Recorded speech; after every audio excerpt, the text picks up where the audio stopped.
The letter arrived at dawn, sealed in black wax, a death sentence dressed as a wedding invitation. Kael Durham stood in the freezing corridor of Durham Hall, still wearing yesterday's mud and blood, staring at words that would end everything.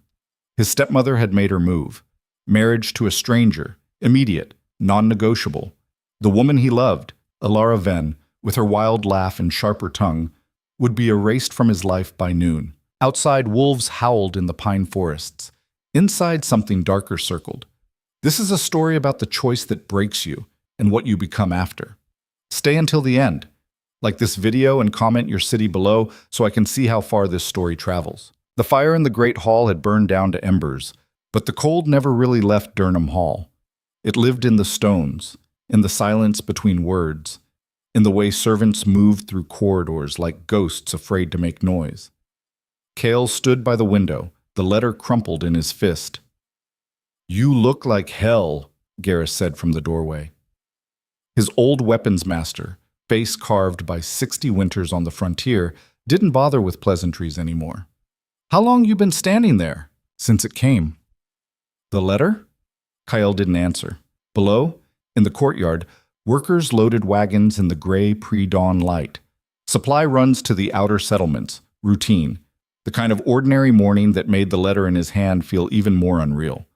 Garrus crossed the room, boots heavy on stone. "Let me see it." "You already know what it says." "Then say it out loud. Might make it feel less like a nightmare." Kael's jaw tightened. He smoothed the parchment against the window frame, though his hand shook. "I'm to be married. 3 weeks. To Mara Kestrel of the Eastern Holdings. Binding alliance. Mother's orders." Mara Kestrel. Garrus tested the name like bad wine. "The plain one?" "That's what they say." "And Alara?" The name hit like a blade between ribs. Kael turned away from the window. "What about her? You plan to tell her yourself or let her hear it from market gossip?" "I don't plan anything. I follow orders." The words tasted like ash. Garrus snorted. "You've been following orders your whole life, boy. Look where it's gotten you." Before Kael could respond, footsteps echoed in the hall, sharp, precise, deliberate. Both men straightened instinctively. You learned to recognize that particular rhythm. It meant the Lady Durham was coming, and she didn't come without purpose. Kael's stepmother entered like winter itself taking human form. Celia Durham had ruled this house for 15 years, ever since Kael's father brought her back from the capital. A political marriage that turned into something far more dangerous than love. She'd been beautiful once. Still was, in the way a well-made sword is beautiful, sharp, purposeful, absolutely unforgiving. "Garrus," she said, not looking at him, "you're dismissed." The old warrior hesitated. Kael gave the smallest shake of his head. "Don't fight this one." When they were alone, Celia moved to the window, studying the courtyard below with the same attention a general gives a battlefield. "You received my letter." "Your letter." Kael let the words hang. Not a request, not a discussion, just an order. Would a discussion have changed anything? "I don't know. We didn't have one." She turned to face him fully. In the weak morning light, he could see the calculations running behind her eyes. His stepmother never acted on impulse. Every move was 3 steps ahead, every word a test. "The Kestrel Alliance secures the eastern border," she said. 17 settlements, 4 trade routes, and access to the mining valleys. We've been negotiating for months, without telling me.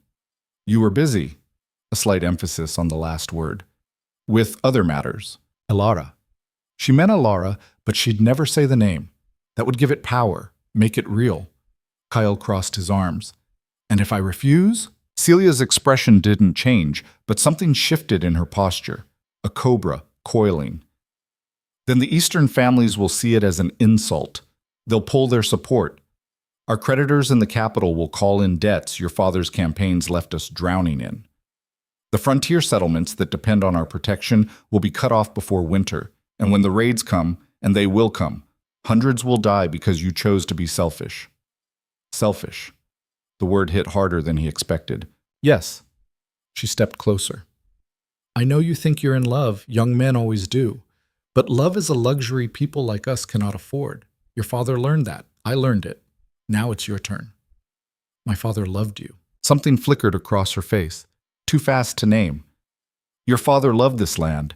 I was the tool he used to keep it, just as Mara Kestrel will be the tool you use. She moved to the door, then paused. The girl, Elara, she's pretty, spirited. I understand the attraction, but pretty girls are everywhere, Kael. Power is not. She left him standing in the cold hall, the letter still crumpled in his hand. Kael found Elara where he always did, in the lower stables, working with the horses the other handlers had given up on. She had a gift for it, a patience that bordered on supernatural.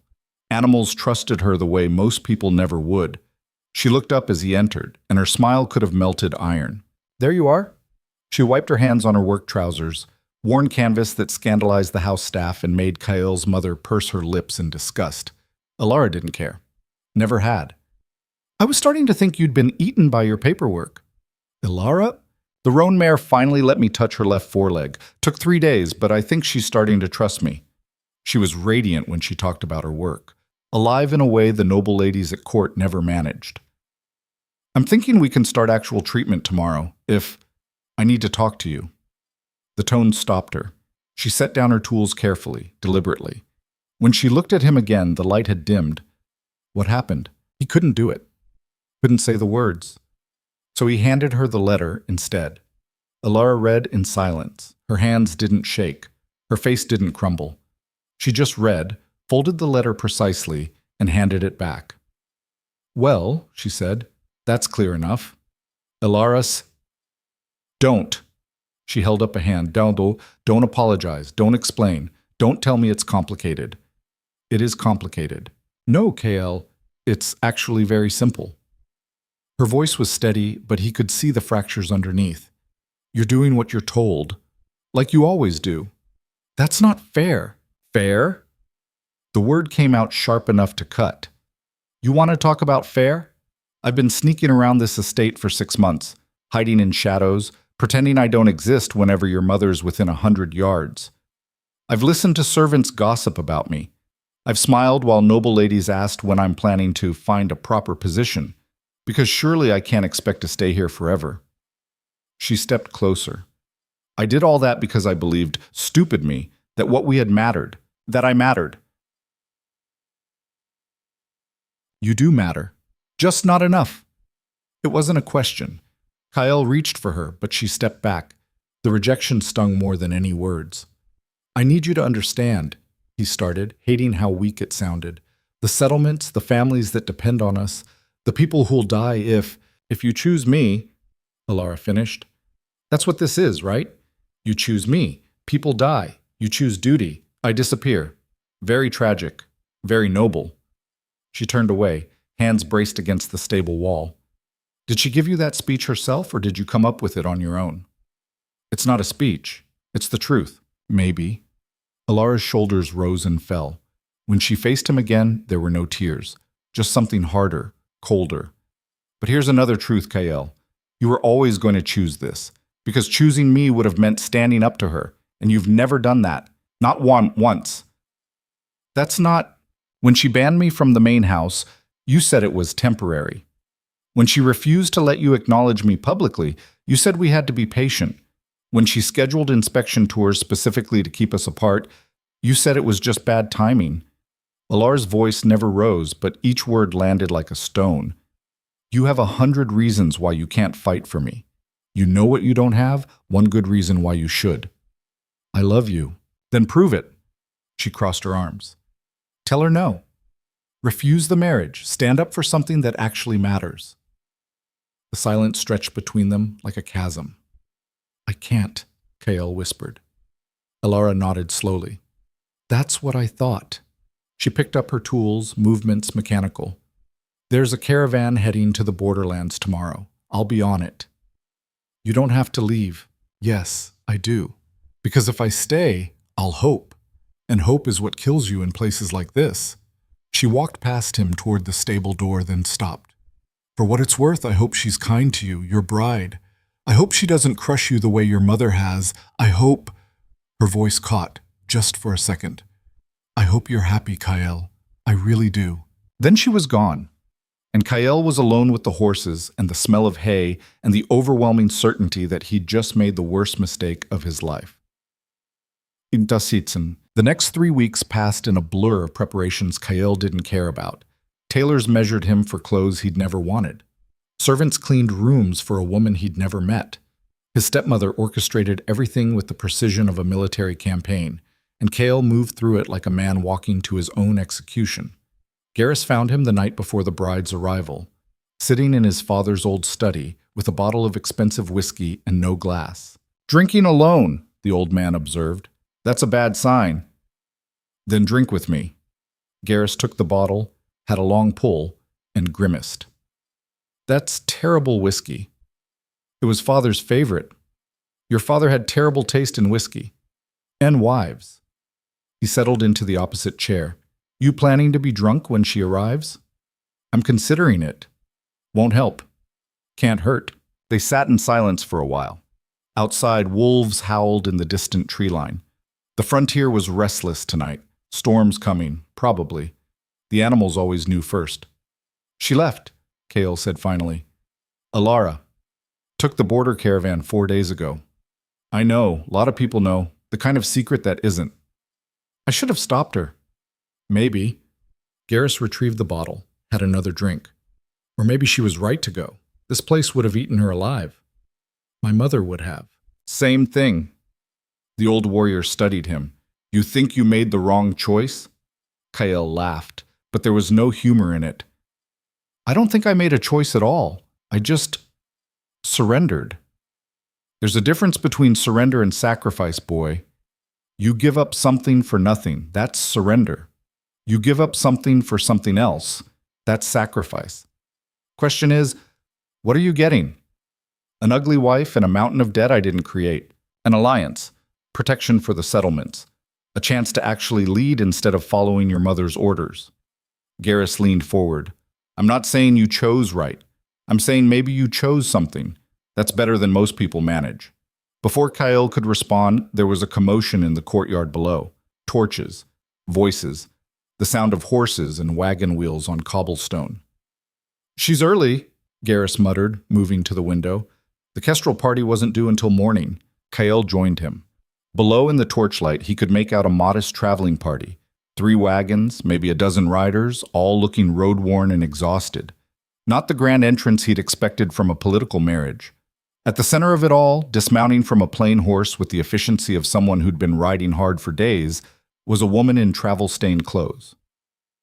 Mar Kestrel. Even from this distance, even in the poor light, Kael could see what everyone had warned him about.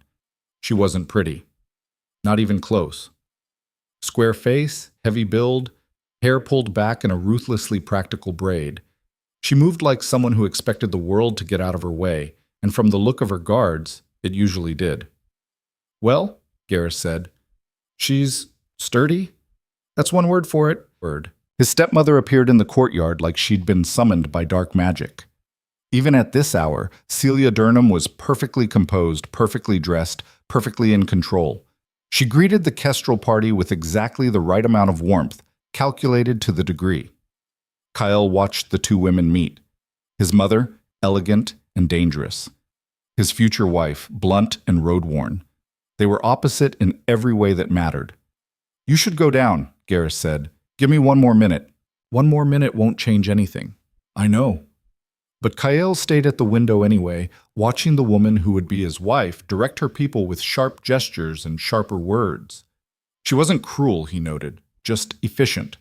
Like everything about her existence was a problem to be solved, and she'd gotten very good at solving problems. Finally, reluctantly, he headed downstairs. The formal introduction happened in the great hall with too many candles and too many witnesses. Kael's stepmother had staged it perfectly. The young duke meeting his bride for the first time, surrounded by the household, everything proper and civilized. Mara Kestrel stood in the center of the room, still wearing her travel clothes, and met his eyes without flinching. "Lord Durnham," she said.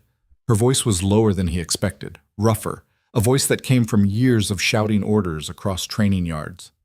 "Lady Kestrel," he bowed. She didn't curtsy. "Point to her." "I apologize for the early arrival," Mara continued. We had reports of increased raid activity on the northern pass, thought it was safer to push through than to camp. Raids? Celia stepped forward, concern perfectly calculated.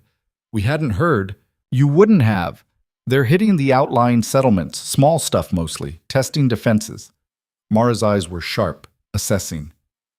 But it'll get worse. It always does before winter. There was a moment of awkward silence. Mara looked around the great hall like she was cataloging weak points in a fortification. Then her gaze came back to Kael. You're taller than I expected, she said. You're earlier than I expected. I don't like wasting time. Clearly. Was that a smile? Hard to tell with her face. She had the kind of expression that looked permanently set to unimpressed. Celia cleared her throat delicately. Perhaps Lady Kestrel would like to rest before— I'd like to see the defensive positions, Mara interrupted. The walls, the armory, the watch rotations. If we're going to be holding this territory through winter, I need to know what we're working with. Kael's stepmother blinked. In 15 years, he'd never seen anyone interrupt her twice in one conversation. It's quite late, Celia tried again. Surely that can wait until— Dawn then, Mara turned to Kael. You'll show me. It wasn't really a question. I'll show you, he agreed, because what else could he say? Good. She nodded once, crisp and military. Now I'll take that rest. Long ride. Where am I sleeping? A servant scrambled forward to guide her to the guest wing. Mara followed without ceremony, leaving a wake of confused household staff and one very irritated stepmother. When she was gone, Celia turned to Kael with an expression he couldn't quite read. Well, she said softly, this will be interesting. Kael met Mara in the courtyard at dawn, expecting to show her around for an hour and be done with it. 3 hours later, she was still asking questions, climbing wall ladders, and testing gate mechanisms with her own hands. This eastern section is weak, she said, running her palm along the stone. See how the mortar's crumbling? Give it one solid winter and you'll have gaps big enough to slip a blade through. We've had engineers look at it. Then your engineers are idiots. She didn't say it meanly, just matter of fact. This needs to be rebuilt before the first snow.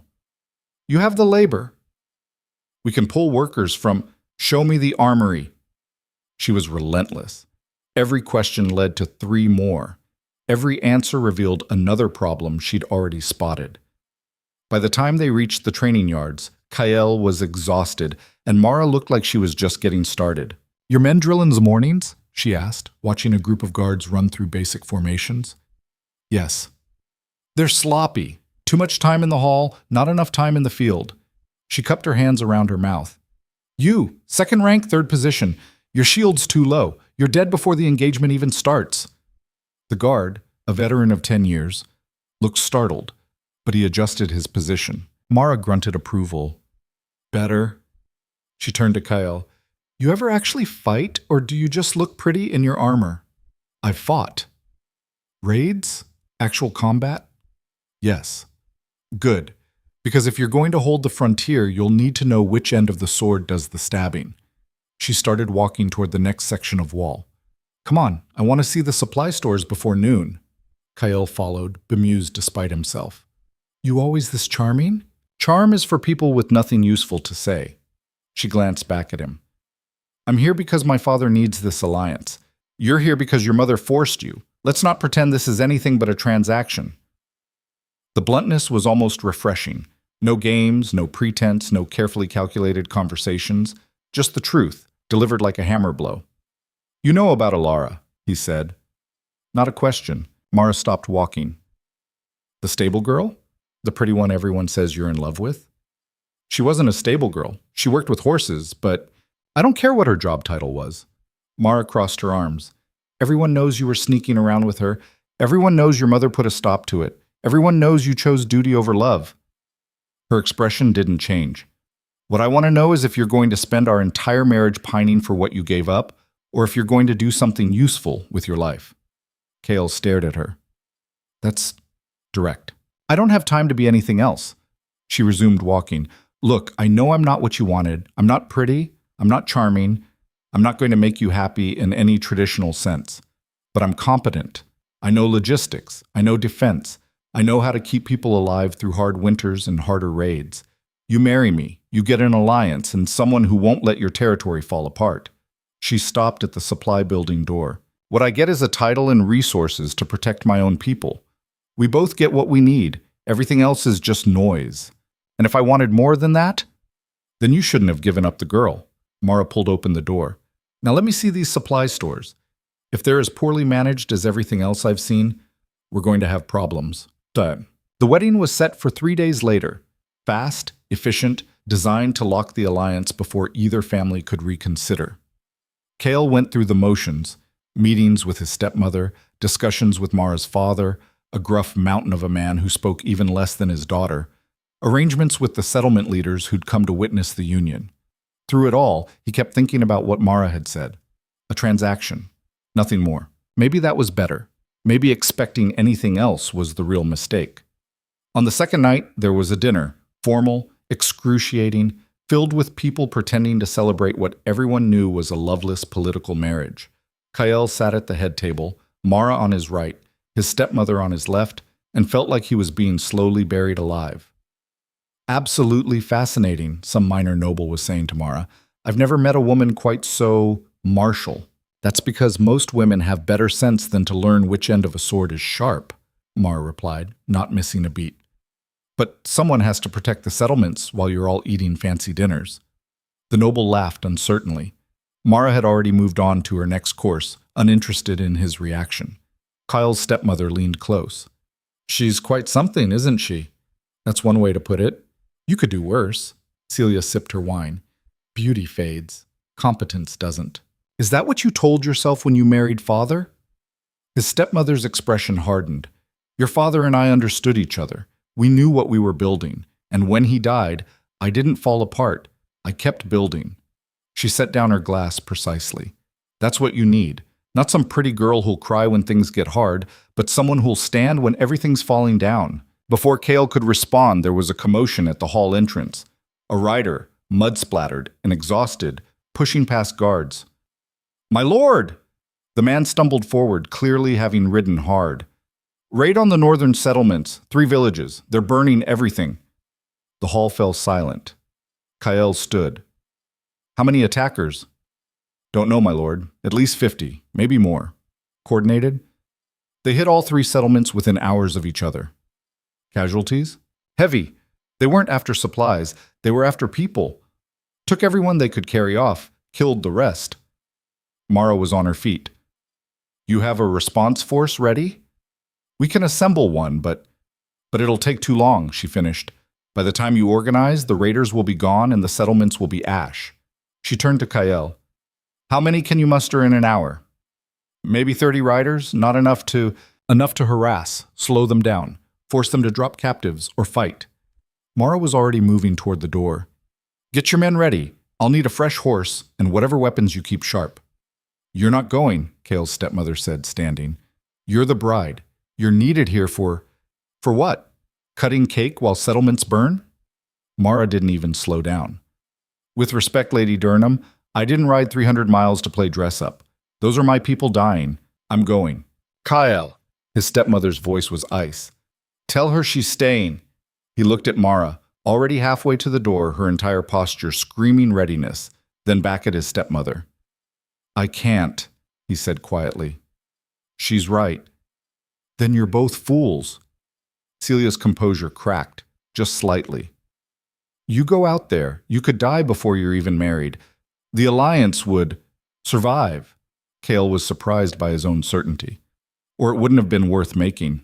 He followed Mara into the night, leaving his stepmother standing rigid in the great hall, surrounded by stunned nobles and half-eaten food. In the courtyard, organized chaos. Servants running for weapons, stable hands saddling horses, guards assembling with the speed of long practice. Mara stood in the center of it, directing traffic like a seasoned commander. You, she barked at a young guard. Grab the medical supplies from the secondary storage. Move. My lady, I don't pay you to think. I pay you to run. Now move.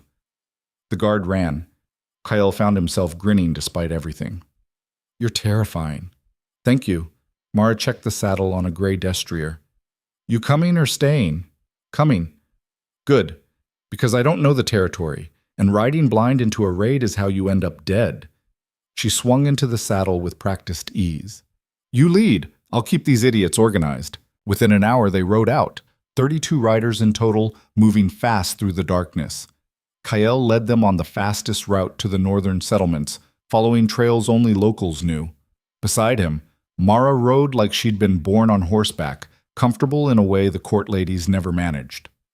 This is insane, Garrus muttered, riding on Kael's other side. We're outnumbered, under-equipped, and riding into an ambush. Probably, Kael agreed, and you're doing it anyway. Apparently, the old warrior grunted. That girl's a bad influence on you. She's not a girl. She's a force of nature.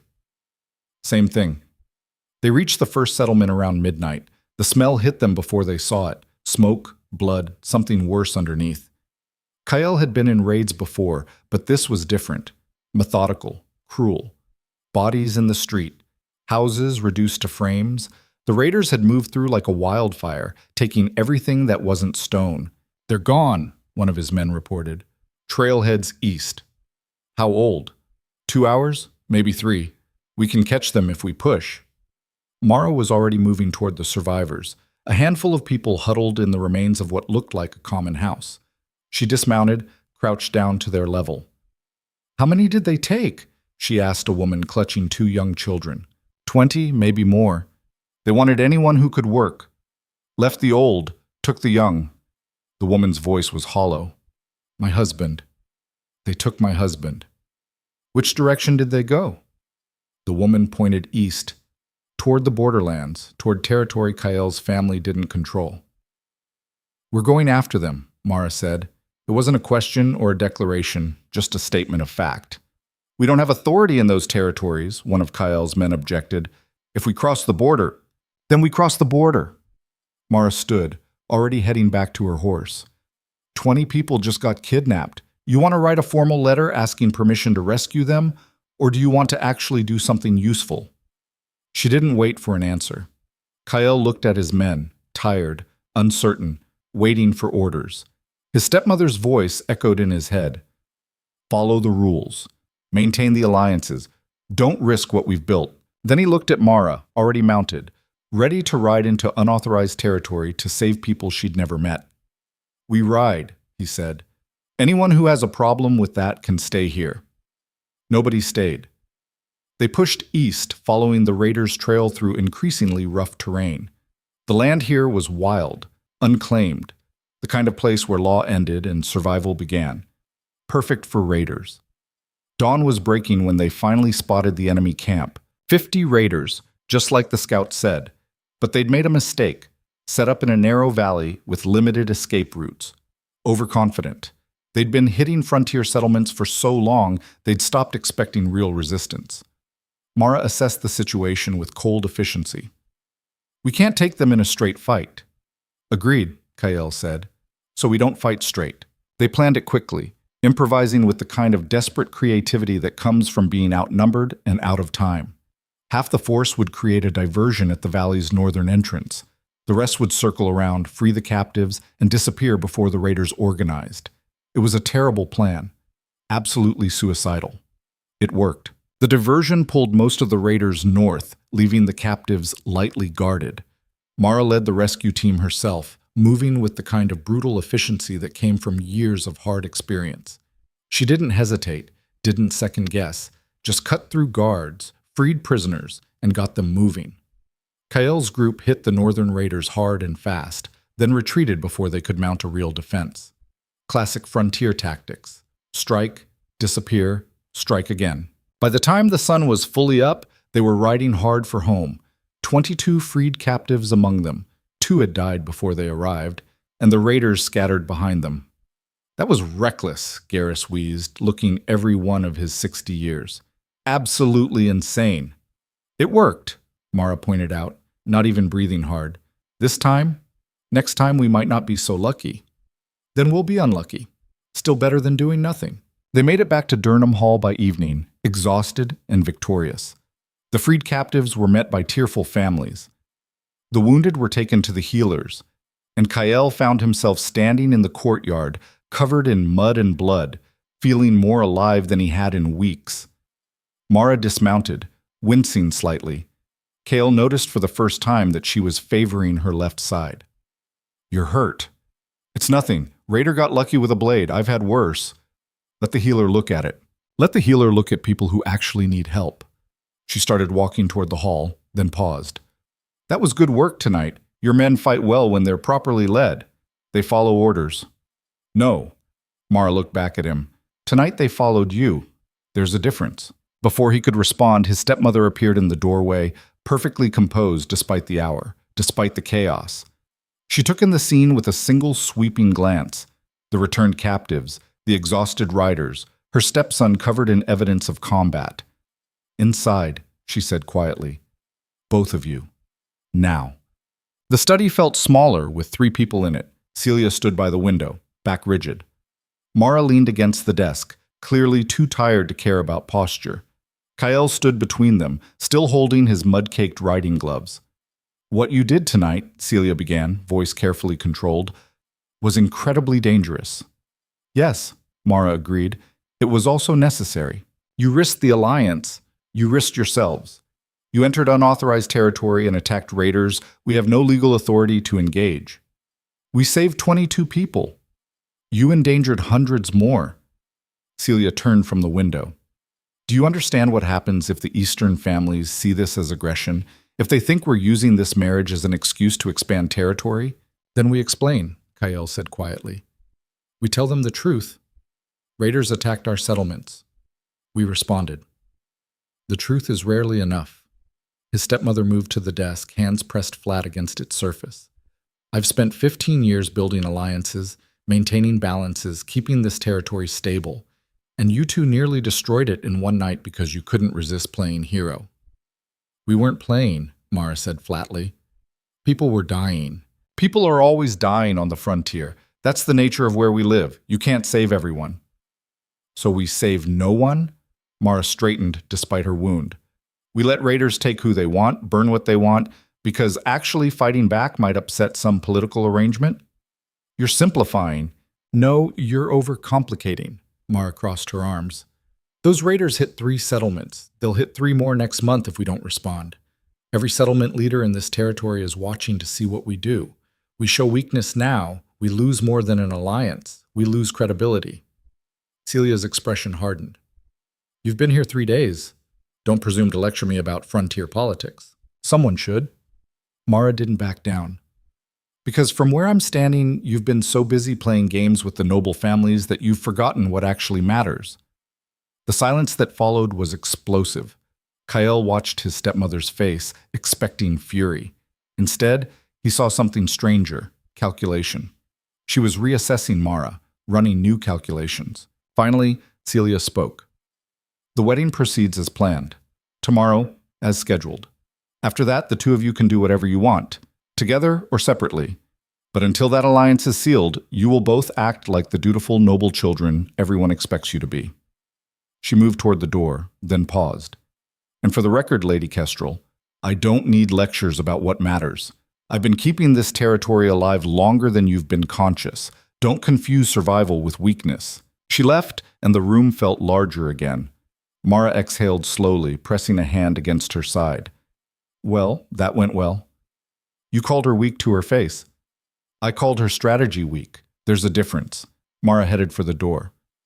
"I need sleep, and probably stitches. Tomorrow's going to be terrible enough without bleeding through my wedding dress." "Mara." She stopped, hand on the doorframe. "Thank you," Kael said. "For tonight. For all of it." She looked at him for a long moment, expression unreadable in the dim light. "Don't thank me. I didn't do it for you. I did it because it needed doing." A pause. "But you kept up. That's something." Then she was gone, leaving Kael alone in his father's study, trying to figure out exactly when his life had stopped making sense. The wedding happened at noon the next day, witnessed by more people than Kael could count. Settlement leaders, noble families, frontier scouts, everyone with a stake in the alliance. Mara wore a dress that looked like someone had forced her into formal armor. Kael wore his father's ceremonial clothes and tried not to think about Alara. The ceremony was short, efficient, and exactly as romantic as a business transaction. They spoke the words, they exchanged the symbols. They were married. Well, Mara muttered as they walked down the hall's central aisle, that's done. Having second thoughts? I stopped having thoughts 3 hours ago. Now I'm just waiting for this to be over so I can take off these ridiculous shoes. Despite everything, Kael almost laughed. The feast afterward was massive. Celia had spared no expense in showing off the alliance. But halfway through the third course, reports started coming in. More raids, larger forces, coordinated attacks hitting settlements they'd never targeted before. Mara was on her feet before the messenger finished speaking. Where? Southern border. At least 4 villages under attack, maybe more. Response force? Already mobilizing, my lady? But they'll be too late. She looked at Kael. Like yesterday, same pattern. Not exactly the same, the messenger continued nervously. These raids are bigger, better organized. And they're taking everything, people, supplies, livestock. They're not just raiding anymore, they're clearing territory. Mara and Kael exchanged glances. This wasn't random violence. This was strategy. Someone's testing us, Mara said. Yesterday we responded. Today they're pushing harder, seeing if we'll back down. Or if we'll overextend, Kael added, understanding dawning. If we commit all our forces to the south, the north is vulnerable. Classic diversion tactic. Mara was already thinking 3 moves ahead. We need to split our forces, have to defend the southern settlements, have to maintain northern defenses. That leaves us weak everywhere. Better weak everywhere than strong in the wrong place. Celia appeared beside them, somehow having crossed the entire hall without Kael noticing. You're not going out there again, not on your wedding night. Watch us, Mara said, already heading for the door. This is exactly what they want. His stepmother's composure cracked further. You respond to every raid, you'll be running yourself ragged while they pick off settlements one by one. So what's your solution? Mara stopped, turned. We turtle up? Let them burn the frontier while we sit in this hall debating strategy? We use our alliances. We call in support from the eastern families, the mining settlements, By the time they arrive, half the frontier will be gone. Mara's voice was hard. I know you think in terms of months and political arrangements, but people are dying right now, today. And I'm not going to sit here drinking wine while it happens. You barely survived last night. Then I'll barely survive tonight too, Mara looked at Kael. You coming, or are you going to let your mother run your life forever? It was a test. They both knew it. Kael looked at his stepmother. 15 years of control, of carefully laid plans, of sacrifices he'd never questioned. Then he looked at Mara. 3 days of chaos, of action over calculation, of doing what needed doing instead of what was safe. I'm coming, he said. The look on Celia's face was worth everything. They rode out again, wedding clothes abandoned for practical gear, leading a force that was too small and too tired but refused to quit anyway. The pattern was becoming clear. The raids weren't random. They were coordinated, designed to stretch defenses thin and test response times.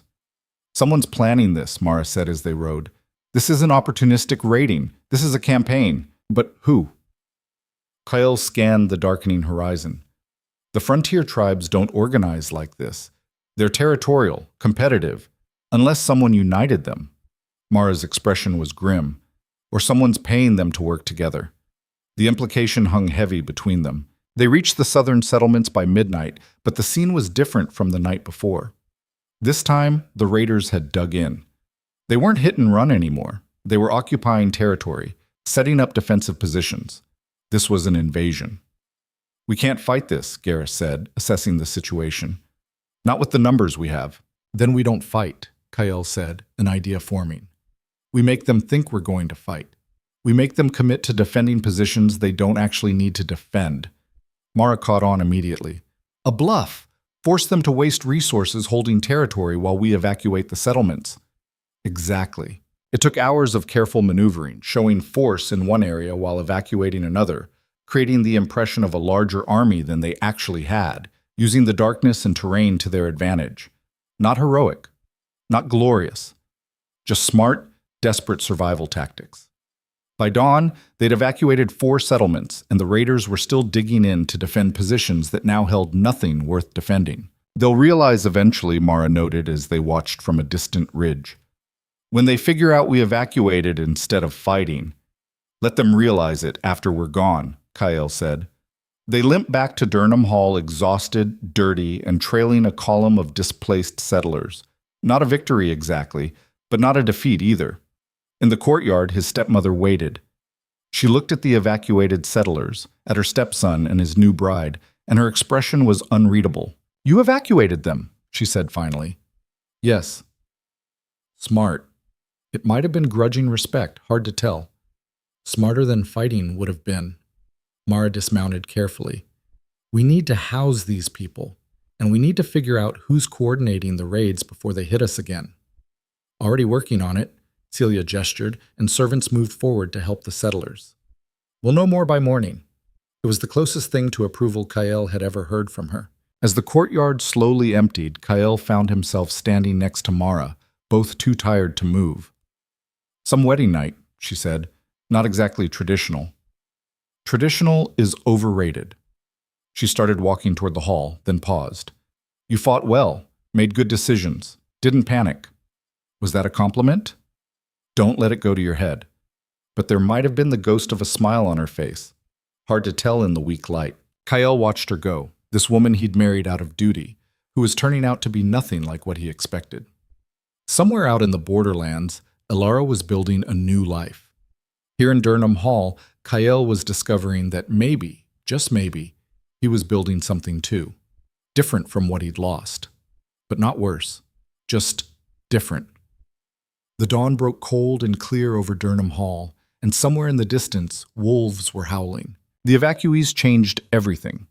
Within a week, Durham Hall went from a fortress managing its own territory to a refugee camp struggling to feed hundreds of displaced families. The Great Hall became a dormitory. The training yards turned into makeshift kitchens, every available space filled with people who'd lost everything and had nowhere else to go. Mara moved through it all like a general organizing a siege defense. Except instead of repelling enemies, she was fighting chaos itself. "We need more grain," she told Kael on the third morning, standing in what used to be his father's study and was now their shared command center. Maps covered every surface, marked with evacuation routes and raid patterns. The winter stores won't last 2 months with this many mouths. The Eastern families promised supplies. Promised. Mara's tone could have stripped paint. "Your mother's been negotiating with them for 4 days. You know what we've gotten? Excuses and delays." Kael rubbed his eyes. He'd slept maybe 10 hours total since the wedding. "She's trying. She's playing politics while people starve." Mara slammed a ledger shut. "We need food now, not after she finishes her delicate diplomatic dance." Before Kael could respond, Garrus entered without knocking. The old man looked even more exhausted than usual, which was saying something. "Another raid last night," he reported. "Western settlements this time. They hit the grain stores specifically, burned what they couldn't carry." Mara swore. "That's the third supply raid this week. They're not just testing defenses anymore. They're trying to starve us out." "It's working," Garrus said flatly. "At this rate, we'll be eating leather by midwinter." "Then we need to change the rate." Mara was already moving, grabbing her coat. "Where are the nearest unclaimed territories with grain stores?" "The abandoned holdings to the north, but they're abandoned for a reason," Kael finished. "Raiders use them as staging grounds." "Perfect." Mara checked her weapons with practiced efficiency. "Then we'll take the staging grounds and the grain. 2 problems, 1 solution." "That's insane," Garrus said. "You said that last time too. It still worked." Kael stood. "We don't have the forces to hold Northern Territory. Even if we take it, we can't keep it." "We don't need to keep it. We need to take their supplies and burn what's left." Mara looked at him directly.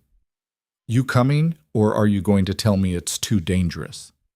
It was too dangerous, absolutely suicidal, in fact. But Kael was learning that reasonable caution, and Mara Kestrel occupied different universes. "I'm coming," he said, because what else was there to say? They rode out at noon with 40 fighters, everyone they could spare without leaving the hall defenseless. The abandoned holdings were 2 days' hard ride north, through territory that got progressively more hostile with each mile. "Your wife is going to get you killed," Garrus muttered, riding beside Kael. "She's resourceful. She's reckless. Sometimes those are the same thing." The old warrior snorted. You sound like you're trying to convince yourself. Maybe he was. Kael still wasn't sure what to make of Mara. She wasn't cruel, wasn't kind, just relentlessly practical. She treated their marriage exactly like she'd said she would, a transaction. Useful, but not personal. Except sometimes, when she thought no one was looking, Kael caught something else in her expression. Not softness exactly, but maybe recognition? Like she understood what it meant to be trapped by duty, to do what was necessary instead of what was wanted. They made camp that first night in a cleared valley, posting double watches. Kael found Mara checking the perimeter herself, despite having perfectly competent guards doing the same thing. Don't you ever rest? He asked. I'll rest when we're not surrounded by hostile territory. She adjusted a picket line. This rope's too loose. If something spooks the horses, they'll bolt. The guards would have caught it. Would they? She looked at him. Your men are good fighters, but they're not used to operating in hostile territory for extended periods. They think like soldiers defending home ground, not raiders attacking enemy positions. And you think like a raider? I think like someone who's survived on the frontier her whole life. Mara moved to the next line. You grow up in the Eastern Territories. You learn quick. Comfort kills. The second you start assuming things are safe, that's when you die. Sounds like a hard way to live. Better than dying soft. She finished with the rope, then sat on a nearby log, wincing slightly. Her side, the injury from the first raid, was still bothering her, though she'd never admit it. Kael sat beside her, keeping a careful distance. They'd been married a week and had barely spoken about anything that wasn't logistics or strategy. Can I ask you something? He said. You just did. Why did you agree to this, the marriage? You could have refused. Mara was quiet for a long moment. Same reason you agreed. Duty. My father needed the alliance. I'm the only daughter, and my face isn't pretty enough to attract better offers. She said it matter-of-factly, without self-pity. Besides, I'm good at this. Managing territory, organizing defenses, keeping people alive. Might as well do it somewhere it matters. It matters in the Eastern Territories, too. The Eastern Territories are stable, boring. Here, she gestured at the dark forest around them. Here, everything's on the edge. That's where I'm useful. Is that all you want? To be useful? She looked at him oddly. What else is there? Before he could answer, one of the guards called out, movement in the tree line. Everyone scrambled to defensive positions, weapons ready. But it wasn't raiders. A single rider emerged from the darkness, hands raised, clearly exhausted. As they got closer, Kael's heart stopped. Elara. She looked different. Thinner, harder, her hair cut short and practical. Dressed like a frontier scout, not the woman who'd worked with horses in his stables. When she dismounted, she moved with new wariness, like someone who'd learned the hard way not to trust easy ground. Kael, she said. Just his name, nothing else. What are you doing here? The words came out harsher than he intended. Looking for you.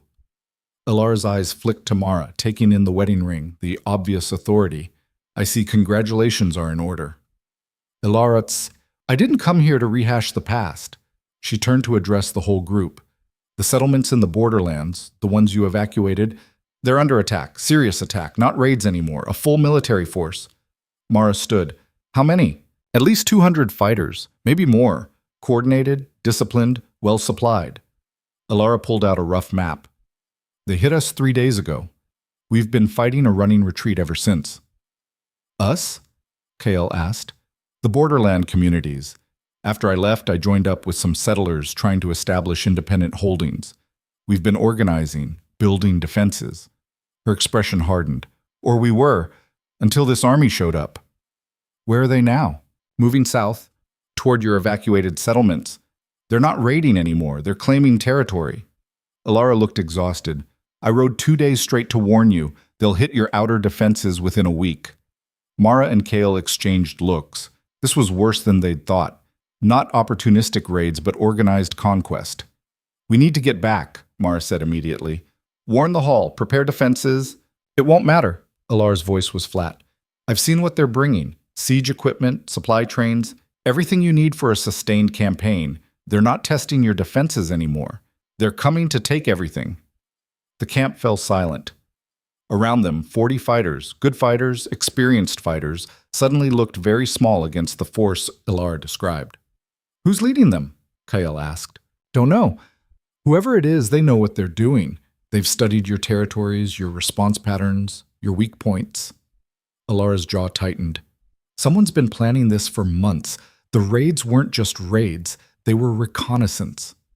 Mara swore quietly, and we gave them exactly what they wanted. Every time we responded, we showed them our capabilities, our numbers, our tactics. "You couldn't have known," Ilara said, but there was no comfort in it, just stating facts. "Doesn't matter what we couldn't know." Mara was already thinking ahead. "What matters is what we do now." "We retreat," one of Kael's men suggested. "Consolidate at the hall, send for reinforcements. By the time reinforcements arrive, the frontier will be conquered." Mara cut him off. "We need to slow them down, force them to fight for every mile." "With 40 fighters?" Garrus shook his head. "That's suicide." "Not if we're smart about it." Mara turned to Ilara. "These borderland communities you mentioned, how many fighters can they muster?" "Maybe 100, scattered across different settlements." "And the evacuees at the hall? How many of them can fight?" Kael saw where she was going. "You want to arm refugees?"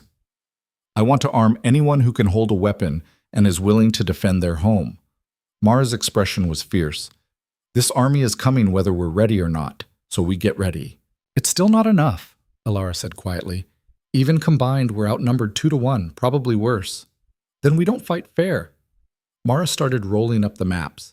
"We use the terrain, hit supply lines, make them bleed for every forward position. Classic guerrilla tactics."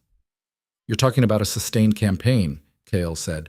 "That means winter in hostile territory, constant fighting, no supply lines of our own." "I'm talking about survival." Mara met his eyes. "They're coming for everything. We can retreat to the hall and wait for them to besiege us, or we can make them pay for every inch of ground. Either way, we're fighting. At least this way, we control when and where." It was insane. Completely, utterly insane. It was also the only option that had any chance of working. "I'm in," Ilara said unexpectedly. "The borderland settlements, we've got nothing left to lose. Might as well make it count." Garrus sighed heavily. "I'm too old for this." "You say that every time," Kael pointed out. "This time I mean it. You say that every time too." Despite everything, the old warrior almost smiled. They changed course at dawn, heading toward the borderland settlements instead of the abandoned holdings. The grain raid could wait. Survival couldn't. Kael rode beside Mara, hyper-aware that Ilara was somewhere behind them in the column. The woman he'd loved and the woman he'd married, both here, both fighting for the same impossible cause. "She's not what I expected," Mara said quietly. "Ilara?" "She's tougher than the stories made her sound, less delicate." "She was never delicate. People just saw what they wanted to see." "Including you?" The question cut deeper than Mara probably intended. "Maybe. Probably." Kael adjusted his grip on the reins. "Does it bother you? Her being here?" "Why would it bother me?" Mara's tone was genuinely curious. "We're not in love, Kael. We're not even pretending to be. You have a past. Everyone has a past. Most people's pasts don't show up in the middle of a war zone. Most people aren't as interesting." There might have been humor in her voice, hard to tell. They reached the first borderland settlement by midday, a rough collection of buildings that looked more like a military camp than a village.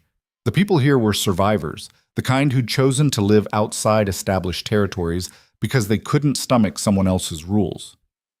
Ilara led them to what passed for a command center, a large tent where a dozen hard-faced men and women were arguing over a map. "This is Duke Durnham," Ilara announced, cutting through the argument, "and his wife, Lady Mara. They're here to help." The response was immediate skepticism. "Help?" A scarred woman with iron-gray hair barked a laugh. "Where was the Duke's help when we were getting raided last summer, or the summer before that?" "Busy protecting his own territory," another man said.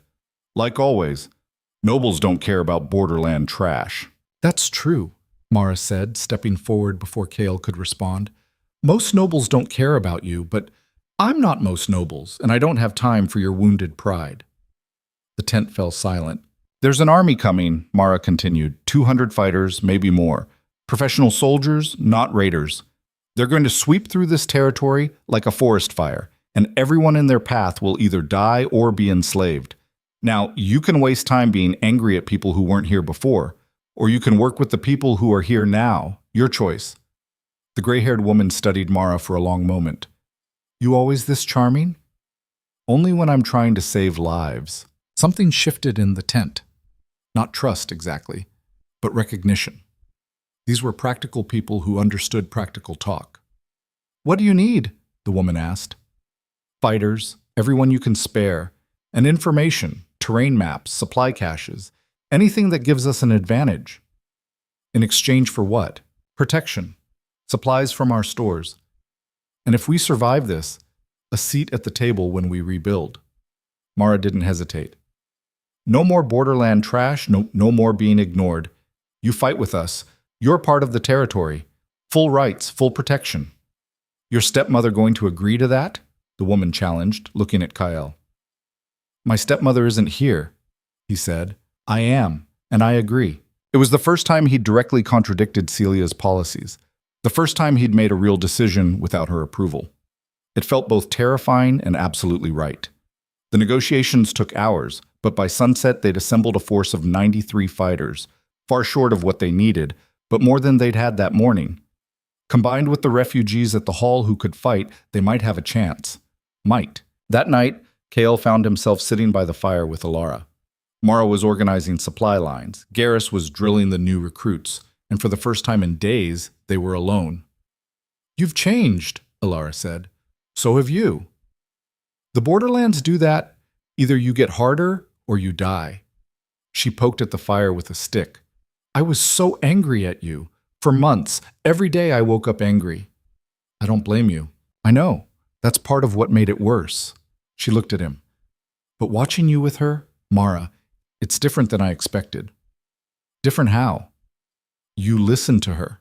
Actually listen. Not the way you listen to your mother's orders, but like her opinion matters to you. It does. Did mine? The question hung in the smoky air between them. I thought it did, Kael said carefully. But I think I loved an idea of you more than I loved you. The idea of choosing something for myself, of having something my mother couldn't control. He met her eyes. That wasn't fair to you. No, it wasn't. Alara was quiet for a moment. But I think I did the same thing. I loved the idea of you, the noble who'd chosen me over duty. When you didn't, I was angry at you for not being the fantasy I'd built. We were both young. We were both idiots. She almost smiled. You're less of one now. Thanks, I think. Mara's good for you. She doesn't let you hide behind duty. She makes you own your decisions. Alara stood, brushing off her trousers. Don't waste that. It's rare. She walked away before he could respond, and Kael was left staring at the fire, trying to figure out when everything had gotten so complicated. The combined force moved out at dawn, heading toward the most likely invasion route. Mara's plan was simple in theory, nightmarish in practice. Establish a series of defensive positions across the enemy's path, force them to fight for each one, slow their advance enough for reinforcements to arrive. Reinforcements from where? Garrus had asked. Still working on that part, Mara admitted. Yeah. They fortified the first position, a narrow pass between two ridges, in 3 days of brutal labor. Trenches, barriers, hidden pits, everything they could manage with limited supplies and exhausted workers. The enemy arrived on the 4th day. Kael saw them from the ridge overlook, a disciplined column moving with military precision. Not raiders, not even frontier militia. These were professional soldiers, and they moved like they'd done this before. 200 was a low estimate, Mara said beside him, studying the force through a battered telescope. I count at least 300, maybe 350. We have 93. I can count, Kael. Just making sure we're both seeing the same suicide mission. She lowered the telescope. You want to run? I want to survive. Same thing. Mara started down from the ridge. Get everyone in position. When they hit the pass, we make them bleed. The battle started at noon and lasted until dark. The enemy came at them in waves, professional and patient, testing defenses without overcommitting. Kael's forces held the pass, but barely, and only because Mara had fortified every inch of ground. When the enemy finally withdrew, both sides counted their dead. "We lost 12, Garrus reported. "Another 20 wounded." "They lost more," Mara said, watching the enemy camp in the distance. "But they can afford to. We can't." How long can we hold this position? 2 days? Maybe 3? Then we fall back to the next defensive line. "And when we run out of defensive lines?" Mara didn't answer. That night, Kael found her checking the wounded personally, making sure everyone had what they needed. Her hands were steady as she helped a young fighter bind a sword cut on his arm. "You're good at this," the fighter said. "The lady stuff, I mean. Most nobles wouldn't touch us." "I'm not most nobles," Mara replied. It was becoming her catchphrase. After she'd made the rounds, Kael walked with her back toward the command tent. "We're going to lose," he said quietly. "Probably. That doesn't bother you?" "Of course it bothers me." She stopped walking. "But being bothered doesn't change the situation. We can either fight and maybe slow them down enough to save some people, or we can run and guarantee everyone dies. Those are the options. There has to be another way. If you think of one, let me know." She resumed walking. "Until then, we fight." Over the next week, they fell back through 3 more defensive positions. Each time, the enemy came harder. Each time, Kael's forces held just long enough before retreating. They were buying time with blood, and the cost was getting higher. The survivors from the borderland settlements fought with desperate courage. The refugees from the Hall, farmers and craftsmen who'd never held weapons before, learned fast or died. Alara proved to be a natural leader, organizing scouts and supply runs with the same efficiency she'd once used to manage horses. And through it all, Mara was everywhere, planning, fighting, making impossible decisions about who to save and who to sacrifice. Kael watched her make those decisions and realized something. She wasn't doing this because it was her duty. She was doing it because she couldn't do anything else. Couldn't watch people suffer and not act. Couldn't see injustice and not fight. It wasn't nobility. It was something deeper, more fundamental. It was who she was. The message from Durham Hall arrived on the 8th day, brought by a rider who'd nearly killed his horse getting through enemy lines. "Lady Celia sent me," the rider gasped. "The Eastern families. They've agreed to send reinforcements. 300 fighters, supply wagons, everything you need." "When?" Mara demanded. 2 weeks. Maybe less if... 2 weeks? She cut him off. "We'll be dead in 2 weeks. Tell my stepmother." "Wait." Kael grabbed her arm. "Tell Lady Celia we need them in 1 week, not 2. 1. And tell her if she can't make that happen, there won't be a territory left to reinforce." The rider nodded and rode off into the darkness. Mara looked at Kael. "You just gave your stepmother an ultimatum." "I know. She's not going to like that." "I know that too." For the first time since he'd met her, Mara Kestrel smiled. Really smiled. It transformed her face, made her almost beautiful. "Good," she said. "It's about time." They held for 6 more days. 6 brutal, bloody days of fighting and falling back, of losing people they couldn't afford to lose and making gains that felt meaningless against the enemy's numbers. By the time the reinforcements arrived, Kael's original force of 93 had been reduced to 42 survivors. But they'd held, barely, desperately, at enormous cost. They'd held. The Eastern family's reinforcements swept in like a thunderstorm, 300 fresh fighters, experienced and well-equipped. The enemy army, stretched thin and bleeding from a week of constant combat, finally faltered. The battle that followed was chaos. Kael lost track of everything except staying alive, keeping his people together, pushing forward when every instinct screamed to retreat. Somewhere in the confusion, he saw Mara fighting like a demon, saw Alara leading a flanking charge, saw Garrus taking down enemies twice his size with grim efficiency. When it ended, when the enemy finally broke and retreated, Kael stood in a field of bodies and couldn't quite believe they'd survived. "We did it," someone said. Maybe Garrus, maybe someone else. "We did something," Mara corrected, appearing beside him. She was covered in blood, not all of it hers, and looked ready to collapse. "This was one army. Whoever sent them has more. Can't you just enjoy the victory for 5 minutes?" "I'll enjoy it when we figure out who we're fighting and why." She wiped blood from her face. "This isn't over, Kael. It's barely started." That night, they made camp among the wounded and the dead. and Kael sat with his wife under a cold sky, both too exhausted to move. "Your stepmother came through," Mara said. "The reinforcements arrived on time." "She did. You surprised her, making demands instead of requests." "I surprised myself." Mara leaned back against a wagon wheel. "You're different than when we met. Less compliant." "Is that a compliment?" "It's an observation." She was quiet for a moment. "I married a man who did what he was told. Now I'm fighting beside someone who makes his own decisions. I prefer the second version." "So do I," Kael admitted. They sat in silence, two people bound by duty who were slowly becoming something else. Not love, neither of them would pretend that. But partnership, trust, the kind of connection built in fire instead of romance. Across the camp, Alara was helping tend the wounded. She caught Kael's eye, nodded once, then returned to her work. No lingering looks, no regret. Just acknowledgement of what was and what would never be. "We need to get back to the hall," Mara said finally. "Regroup, figure out our next move. And if another army comes, then we fight again." She stood, offering him a hand. "That's what we do now. We fight." Kael took her hand, let her pull him to his feet. In the distance, the first snow of winter was starting to fall. The snow fell harder as they rode back to Durham Hall, turning the world white and silent. Blood froze on armor. Wounded men stopped complaining about pain because their lips were too numb to form words. 3 fighters died on the journey home, not from their injuries, but from the cold that came early and vicious that year. Kael had expected his stepmother to meet them at the gates with either triumph or criticism. Instead, she was waiting in the great hall, and her face told him everything had gone wrong. "The mines collapsed," Celia said without preamble. "Eastern Valley, 3 days ago." Mara stopped unbuckling her armor. "How many?" 62 workers trapped, maybe more. The rescue teams can't get through. Whole sections caved in."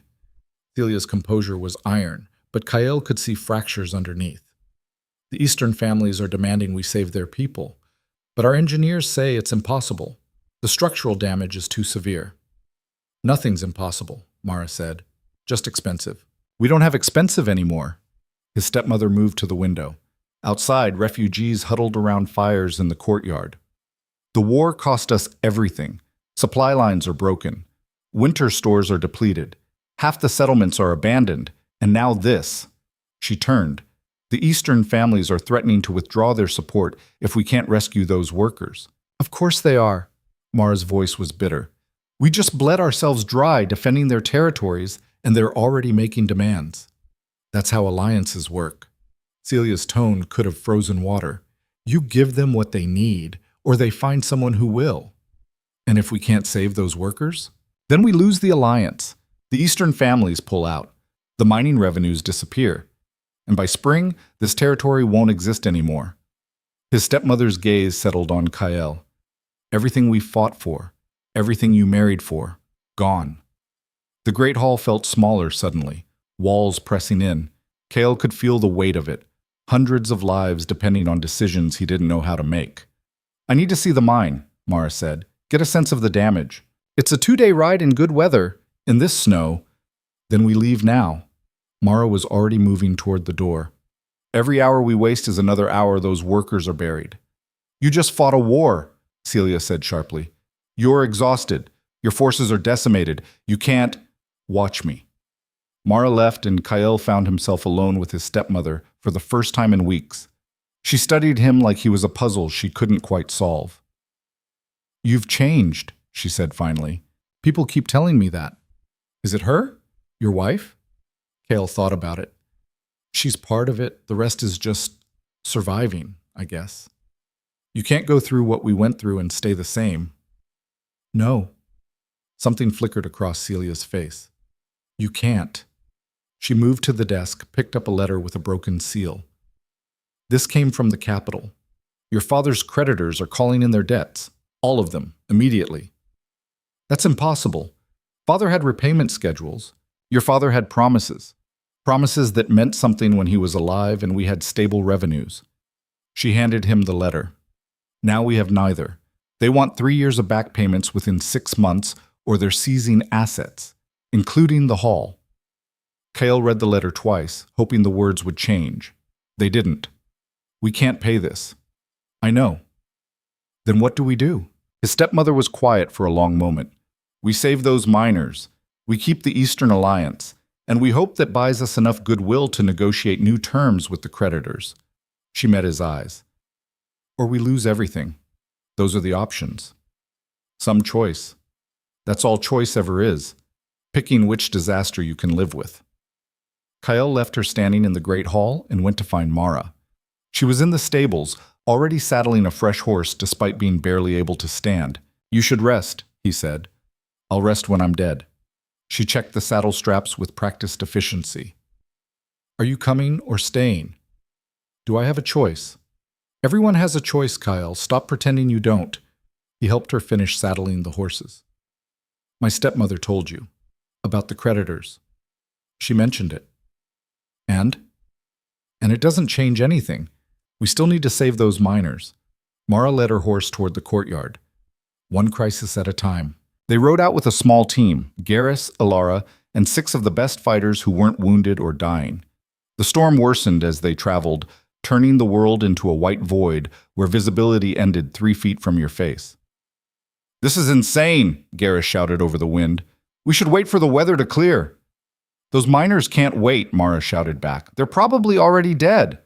Then we'll bury them properly. Now shut up and ride. The old warrior fell silent, but Kael saw him shake his head. They all knew this was suicide. They were just too stubborn or too stupid to stop. They reached the mining settlement on the second day, half frozen and completely exhausted. The place was chaos. Families screaming, engineers arguing, rescue workers standing around looking helpless. A heavy-set man with a foreman's badge saw them coming and rushed over. He stopped. You're the Duke? I am. You're younger than I expected. I get that a lot. Kael dismounted. Show me the collapse. The mine entrance was a disaster. Snow and ice had made everything worse, but even without the weather, the damage was catastrophic. Support beams had shattered, entire sections had caved in, and the rescue shaft they'd started digging had collapsed twice already. The main tunnel's completely blocked, the foreman explained. We tried digging parallel shafts, but the ground's unstable. Every time we make progress, another section caves. Mara walked the perimeter, examining the damage with cold precision. Where are the trapped workers? 3rd level, eastern section. At least that's where they were when it collapsed. Air supply? Hard to say. Maybe 2 days, maybe less. And this was 3 days ago. The foreman's expression said everything. Mara turned to Kael. We need your mother's engineers. The good ones, not the idiots who've been trying to dig straight down through unstable ground. They're at the hall, 2 days away. Then send a rider. Fast horse, don't stop for anything. She turned back to the foreman. In the meantime, show me everything you've tried. Every failed approach, every dead end. I want to know exactly why nothing's worked. They spent the next 6 hours going over plans, diagrams, and failed attempts. Mara asked questions that made the engineers uncomfortable, pointed out flaws they'd missed, and generally irritated everyone by being right. You can't just criticize without offering solutions, one engineer finally snapped. I'm not criticizing. I'm telling you that you've been digging in the wrong place. Mara pointed at the diagram. The eastern section connects to the old mining tunnels, the ones that were abandoned 20 years ago. Those tunnels are unstable, possibly flooded. We'd need a way in that doesn't involve digging through 100 feet of collapsed rock? Yes, that's exactly what we need. She turned to the foreman. You have maps of the old tunnels? Somewhere, but they're ancient, probably inaccurate. Get them. While they waited, Kael found Alara standing at the edge of the camp, staring at the ruined mine entrance. You're quiet, he said, just thinking. She didn't look at him. All these people trapped underground, suffocating, knowing nobody's coming. Her hands clenched. It's a terrible way to die. We're trying. I know. Doesn't make it less terrible. She finally turned to face him. Your wife is impressive, exhausting, but impressive. She doesn't know how to quit. Neither do you anymore. Alara almost smiled. You used to quit all the time, gave up on things the second they got difficult. Now you're riding into blizzards and fighting impossible wars. Maybe I'm just too tired to quit. Maybe. She studied him. Or maybe you finally found something worth not quitting for. Before Kael could respond, Mara called out. They'd found the old tunnel maps. Everyone crowded around as she spread them across a makeshift table, comparing them to current diagrams. Here, she said, pointing. The old northern shaft. It runs parallel to the eastern section before connecting about 300 feet down. If we can get through the northern entrance— That entrance has been sealed for 2 decades, the foreman interrupted. Probably caved in, definitely dangerous. So we unseal it. Mara's tone left no room for argument. Get me 20 workers with picks and shovels. We start digging at dawn. Lady Mara, with respect, you don't understand the risks. I understand that 62 people are dying while we debate. Now get me those workers, or I'll dig the tunnel myself. The foreman looked at Kael. My lord? Kael thought about his stepmother's warnings, about the engineer's concerns, about every reasonable objection to what Mara was proposing. Then he thought about 62 people buried alive, and the decision made itself. Get her the workers, he said. They started digging at first light, despite the snow, despite the danger, despite every rational voice screaming that this was suicide. Mara worked alongside the miners, swinging a pick like she'd been born to it. Within hours, she'd earned grudging respect from men who'd spent their whole lives underground. She's either very brave or very stupid, one miner muttered to Kael. Both, Kael said. Definitely both. The digging was brutal. Every foot of progress cost them hours of backbreaking labor. Twice, sections collapsed behind them, nearly trapping the workers. 3 times they hit pockets of water that flooded the tunnel and forced them to start over. But Mara wouldn't stop. When workers collapsed from exhaustion, she took their tools and kept digging. When engineers said they'd gone far enough, she ignored them and went deeper. On the second day, they broke through into the old northern shaft. The smell hit them first. Stale air, rot, something worse underneath. The tunnel was smaller than the map suggested, barely wide enough for a man to crawl through, and the support beams looked like they'd collapse if you breathed too hard. This is a death trap, Garrus said flatly. Good thing we're already dying then. Mara grabbed a torch. I'm going in. Everyone else stays here. Like hell. Kael took a torch of his own. You're not going alone. Kael, we don't have time to argue about this. He started into the tunnel before she could stop him. You coming or staying? He heard her swear, then footsteps behind him. Good.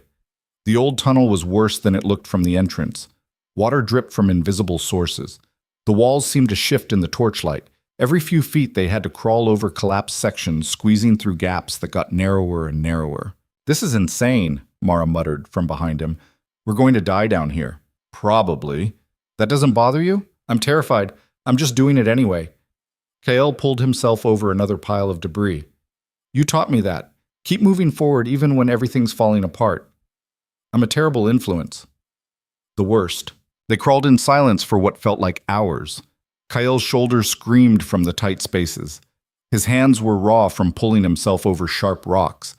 His lungs burned from the bad air. Then, faintly, he heard something. Voices. Weak, desperate, barely audible. Do you hear that? He whispered. Mara went still. The miners. We're close. They pushed forward with renewed urgency, following the sound. The tunnel got narrower, forcing them to squeeze through gaps that tore clothes and skin. Kael's torch went out, plunging them into darkness so complete it felt solid. Keep moving, Mara's voice came from somewhere behind him. We're almost there. He crawled forward blindly, feeling his way along the tunnel walls. His hand touched something, wood, a support beam, then another. They were in a constructed section now, part of the newer mine. Hello? He called out. Can anyone hear me? Silence. Then, faintly, Here! We're here! Kael felt along the wall until he found a gap. A crack in the cave-in just wide enough to reach through. On the other side, he could hear movement, breathing, the shuffle of people who'd given up hope and suddenly found it again. How many of you? He asked. 47. A woman's voice, hoarse from screaming or thirst or both. 15 died in the collapse. How long until you can get us out? Kael looked at the gap, barely wide enough for his hand, let alone a person. The entire wall would need to come down, which meant risking another collapse. Mara appeared beside him, her remaining torch casting shadows. She examined the wall, the support beams, the angle of the cave-in. "We can't break through from this side," she said quietly. "The whole section will come down." "Then what do we do?" She was silent for a long moment. Then, "We shore up the tunnel behind us, reinforce everything we pass through, then we break through from above. Use the rescue shaft they started, but angle it differently to avoid the unstable sections." "That'll take days." "I know. These people don't have days." "I know that too." Mara turned to the gap. "Can you hear me in there?" "Yes!" Multiple voices now desperate and hopeful. "We found you. We're going to get you out. But it's going to take time, maybe 3 days, maybe 4. You need to ration whatever you have. Air, water, everything. Can you do that?" Silence. Then the woman's voice again. "We'll try."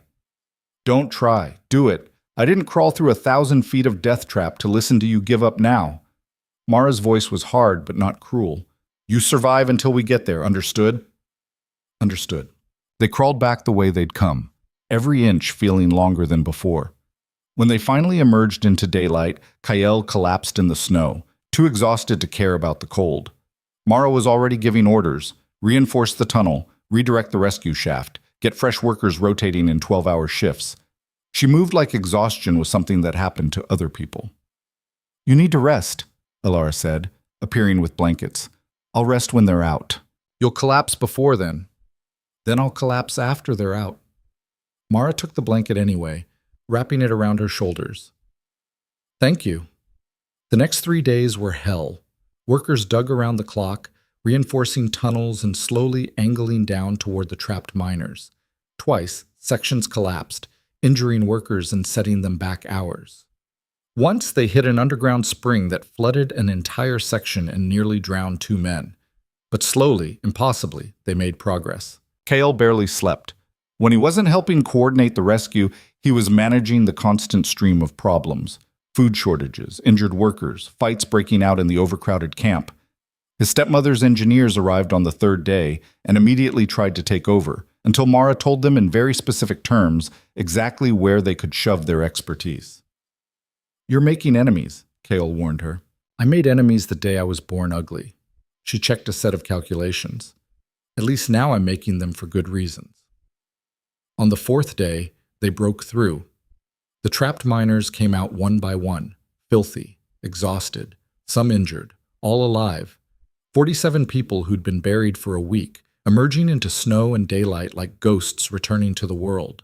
Families screamed, people wept. Even the engineers who'd said it was impossible stood in stunned silence. Kael watched it all and felt something crack open in his chest, something that had been locked tight for so long he'd forgotten it was there. Not happiness exactly, just relief. The bone-deep relief of having saved something instead of watching it die.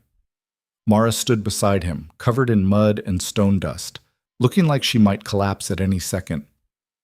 "We did it," he said. "We did something." She swayed slightly. "Now we just have to—" She collapsed. Kael caught her before she hit the ground, and suddenly everyone was moving, shouting for healers, clearing space. "I'm fine," Mara mumbled, but her eyes were unfocused. "Just tired." "You're not fine." Kael carried her toward the medical tent. "You're exhausted, probably injured, definitely stupid for pushing yourself this hard." "Had to." Her voice was fading. "The miners couldn't let them."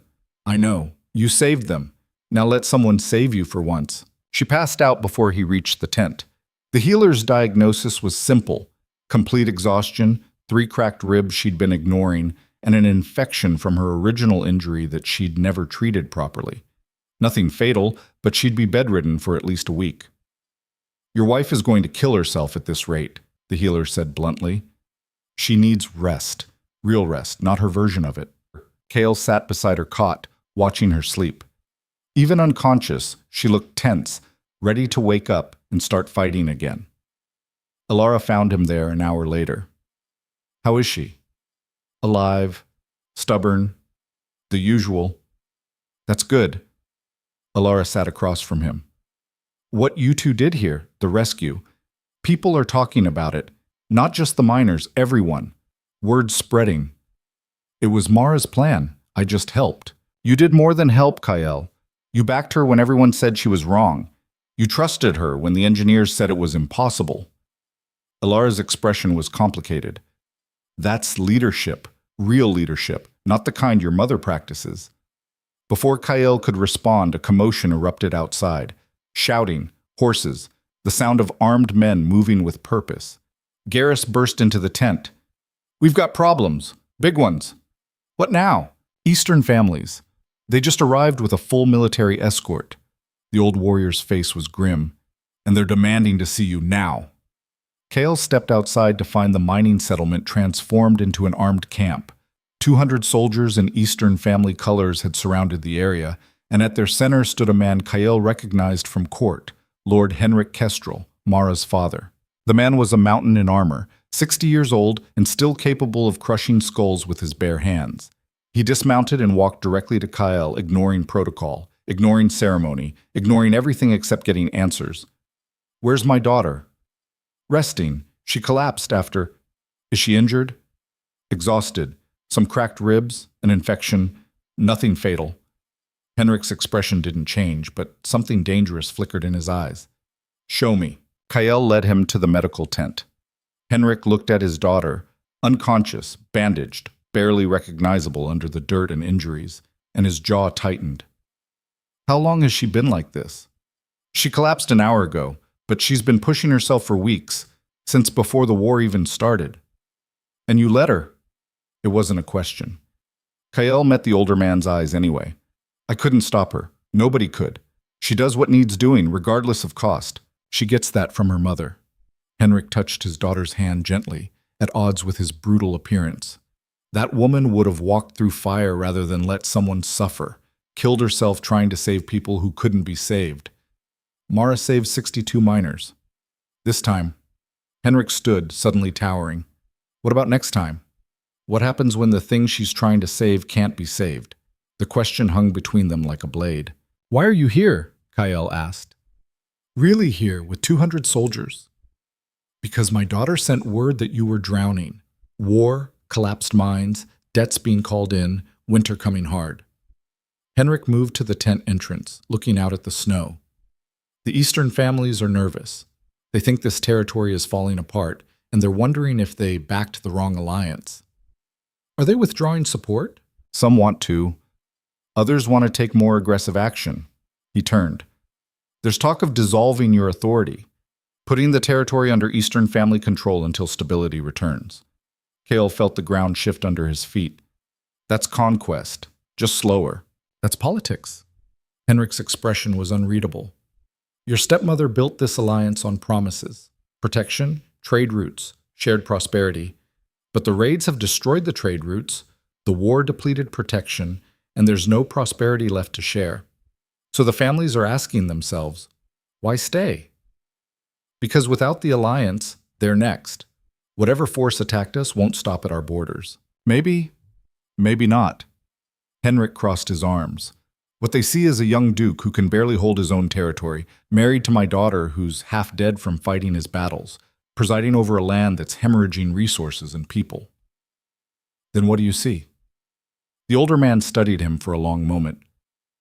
I see a boy who's growing up fast, faster than most. Whether that's fast enough? He shrugged. That's the question, isn't it? What do you want me to say? That we're fine? We're not. That we have a plan? We're making it up as we go. That we'll survive? Kael's voice rose. I don't know. Nobody knows. We're holding on by our fingernails and hoping we don't fall. That's the first honest thing I've heard from a Durnham in 15 years. Henrik almost smiled. Your stepmother would have given me a polished speech about strategic advantages and long-term stability, but you just told me the truth. The truth doesn't fix anything.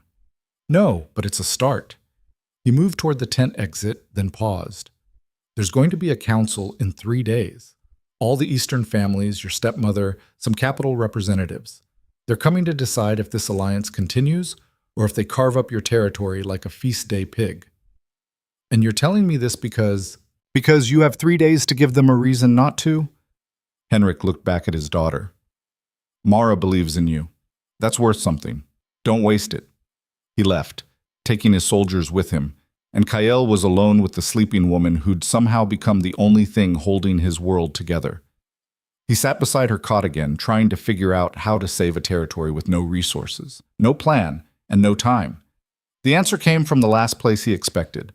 His stepmother arrived the next morning, traveling through the blizzard with a determination that would have impressed Mara. She swept into the medical tent like winter personified and assessed the situation with a single glance. "She's down," Celia observed. "She'll recover." Before the council meeting? Probably not. Kael stood to face her. "Henrik told me about the families wanting to dissolve our authority." Of course he did. Henrik Kestrel never was good at subtlety. She moved to the tent entrance, looking out at the mining settlement. "The rescue was impressive, politically useful, but it's not enough to save us." "Then what is?" His stepmother was quiet for a long moment. When she spoke, her voice was different, softer, almost vulnerable. "Your father tried to build something here, something that mattered, a territory where people could survive, could thrive, regardless of birth or status." She turned to face him. "I thought I was helping him, maintaining what he'd built, keeping it stable, making sure it survived. But somewhere along the way, I stopped building and started just holding on, trying not to lose what we had instead of fighting for what we could be." Kael stared at her. In 15 years, he'd never heard her admit to anything resembling doubt. "I don't understand," he said carefully. "Your wife. She's reckless, blunt, exhausting, everything I thought was wrong for this territory." Celia's expression was complicated. "But she fights. For people she's never met. For causes that don't benefit her. For the idea that people matter more than politics." She met his eyes. "That's what your father would have done. What I stopped doing years ago. Why are you telling me this?"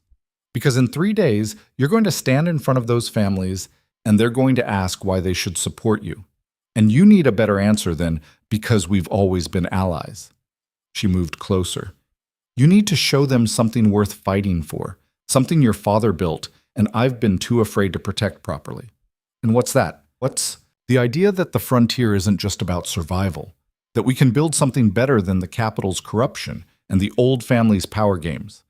That merit matters more than bloodlines, that protecting people matters more than protecting profits." Celia's voice gained strength. "Your father believed it, died believing it. I've spent 15 years trying to manage it safely, and all I've done is watch it slowly die anyway." She pulled out a sealed letter. "These are land grants, legal documents giving territory rights to the borderland settlements, the refugee communities, anyone who's fought to defend this land, not as subjects, as equals. Full voting rights in governance decisions." Kael took the letter, stunned. "This dissolves half our direct authority." "It shares authority. There's a difference." His stepmother's expression hardened again, back to the woman he knew. "It's also political suicide if it goes wrong. The Eastern families will see it as weakness. The capital will see it as rebellion. And if it doesn't work, we lose everything." "Then why do it?" "Because your wife is right. The old ways aren't working anymore. The raids prove that. The war proved that. This collapsed mine proved that." Celia moved toward the tent exit. "We either change or we die. Those are the options." She left before Kael could respond, and he was alone with the documents that would either save his territory or destroy it completely. Mara woke up that evening, groggy and irritable. "How long was I out?" "Day and a half." "That's too long. I need to—" She tried to sit up, gasped, and fell back. "Why does everything hurt?" "Cracked ribs, infection, complete exhaustion. Pick your favorite." Kael handed her water. "You're staying in bed for at least 3 more days." "Can't. There's too much. The council meeting, I know. Henrik told me." Mara's expression sharpened despite her condition. "What else did he tell you?" "That the families want to dissolve our authority. That we have 3 days to convince them otherwise. That we're probably doomed." "Sounds like father." She drank the water slowly. "What are you going to do?" Kael showed her the land grant documents. She read them carefully, her face going through a range of expressions. Surprise, calculation, something that might have been hope. "Your stepmother wrote these?" "Apparently. They're revolutionary, completely insane. Might actually work." Mara looked at him. "Or might get us all killed. Hard to say." That's what she said. Smart woman. Mara tried to sit up again, managed it this time despite obvious pain. You're going to present these at the council? I don't know. Am I? Are you asking my permission or my advice? Both. Neither. I don't know. Kael sat on the edge of her cot. 3 weeks ago I followed orders, did what I was told, married who I was told to marry. And now I'm supposed to make a decision that could save or destroy everything, and I have no idea if I'm doing it for the right reasons. Mara studied him with those sharp eyes that missed nothing. What do you want, Kael? Not what your stepmother wants, not what I want, not what the territory needs. What do you want? I want people to stop dying for things they didn't choose. I want the borderland settlers to have the same protection as noble families. I want... He stopped, surprised by his own conviction. I want to build something that matters, something worth the cost. Then do it. Mara handed back the documents. Present these grants. Give people a real stake in defending this territory. And if the families don't like it, let them leave. We'll survive without them. You don't know that. No. But I know we won't survive by playing it safe. She leaned back against the pillows, exhausted again. Your stepmother spent 15 years protecting what your father built. Now it's your turn to actually build something. Stop asking permission and start making decisions. She fell asleep before Kael could respond, leaving him alone with documents that would change everything and 3 days to figure out how. The council meeting happened in Durham Hall's Great Hall, with every important family crammed into a space that suddenly felt far too small. Lords and ladies in expensive clothes, merchants with ledgers, military commanders with hard eyes, all of them looking at Kael like he was meat on a scale, being weighed and found wanting. His stepmother sat at the high table, composed and unreadable. Henrik Kestrel stood with the Eastern families, massive and intimidating. And Mara, against every healer's order, sat in a chair near the front, too injured to stand but refusing to miss this. Lord Brennan of the Eastern Coalition spoke first. We've come to discuss the future of this alliance, specifically whether it has one. Murmurs of agreement rippled through the hall. The raids have devastated trade routes, Brennan continued. The war depleted our forces. The mine collapse cost us workers and revenues. And through it all, the Durham leadership has asked us to invest more while delivering less. He fixed Kael with a cold stare. We need assurances, real assurances, or we withdraw our support and pursue other arrangements. Other arrangements meaning conquest, Kael said quietly, meaning stability, which you've failed to provide. The hall erupted in arguments, families shouting over each other, old grievances surfacing, alliances fracturing in real time. Kael watched it all and realized his stepmother had been right. The old ways were dying. The question was what would replace them. He stood, and somehow the hall quieted. You're right, he said, about all of it. We failed to provide stability. We've asked you to invest in a territory that's bleeding resources and people. We've made promises we couldn't keep and fought wars we couldn't win. He pulled out the land grant documents. So I'm not going to make more promises. Instead, I'm offering you a choice. He explained the land grants, full territorial rights for anyone who'd fought to defend the frontier, voting authority in governance decisions, equal protection under law regardless of birth or status. The hall exploded. This is madness, Brennan shouted. You're giving power to peasants and refugees. I'm giving power to people who've earned it, Kael shot back. Everyone in this room wants to know if this alliance has a future. Well, here's the truth. It doesn't. Not the way it's been. We can't keep operating like the capital, where noble families hoard power and everyone else suffers. The frontier doesn't work that way. The frontier doesn't work at all, someone shouted. Because we've been trying to force it into systems that don't fit, Kael's voice rose. My father understood that. He knew the frontier needed something different. People who'd fight for each other, not just for profit or power. Communities that survived together instead of competing. He looked around the room. We've lost that. Somewhere along the way, we turned into exactly what we were trying to escape. Silence fell. People shifted uncomfortably. These land grants are an experiment, Kael continued. A dangerous one. It might fail spectacularly, but if it works, we'll have built something no one's ever seen before. A territory where what you contribute matters more than where you were born. Pretty words, Brennan said, but words don't feed people through winter. Words don't defend against raids. No, but people do. Mara's voice cut through the hall. She stood, painfully, obviously struggling, but she stood.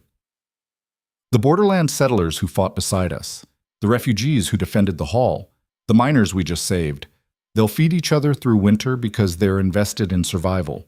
They'll defend against raids because they're defending their own land, not someone else's property.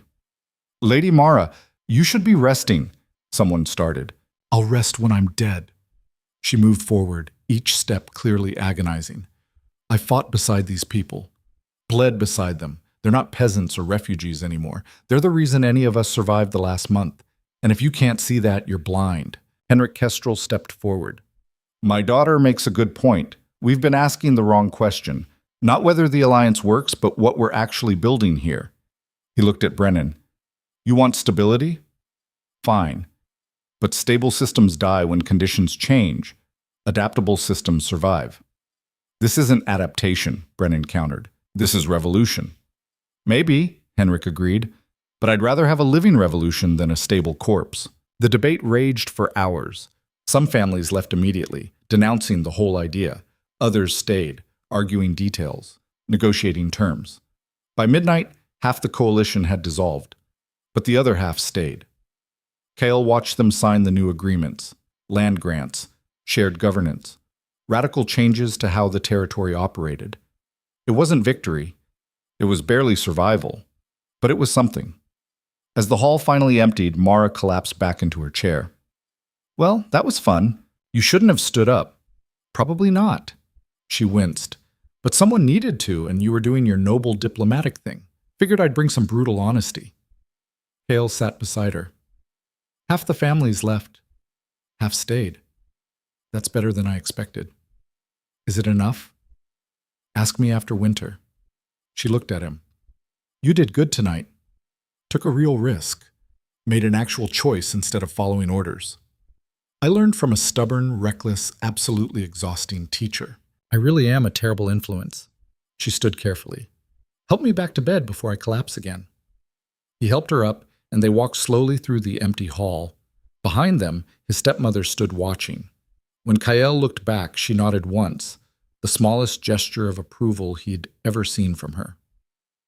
Outside, snow was still falling, and somewhere in the distance, wolves were howling. The next morning brought news that changed everything.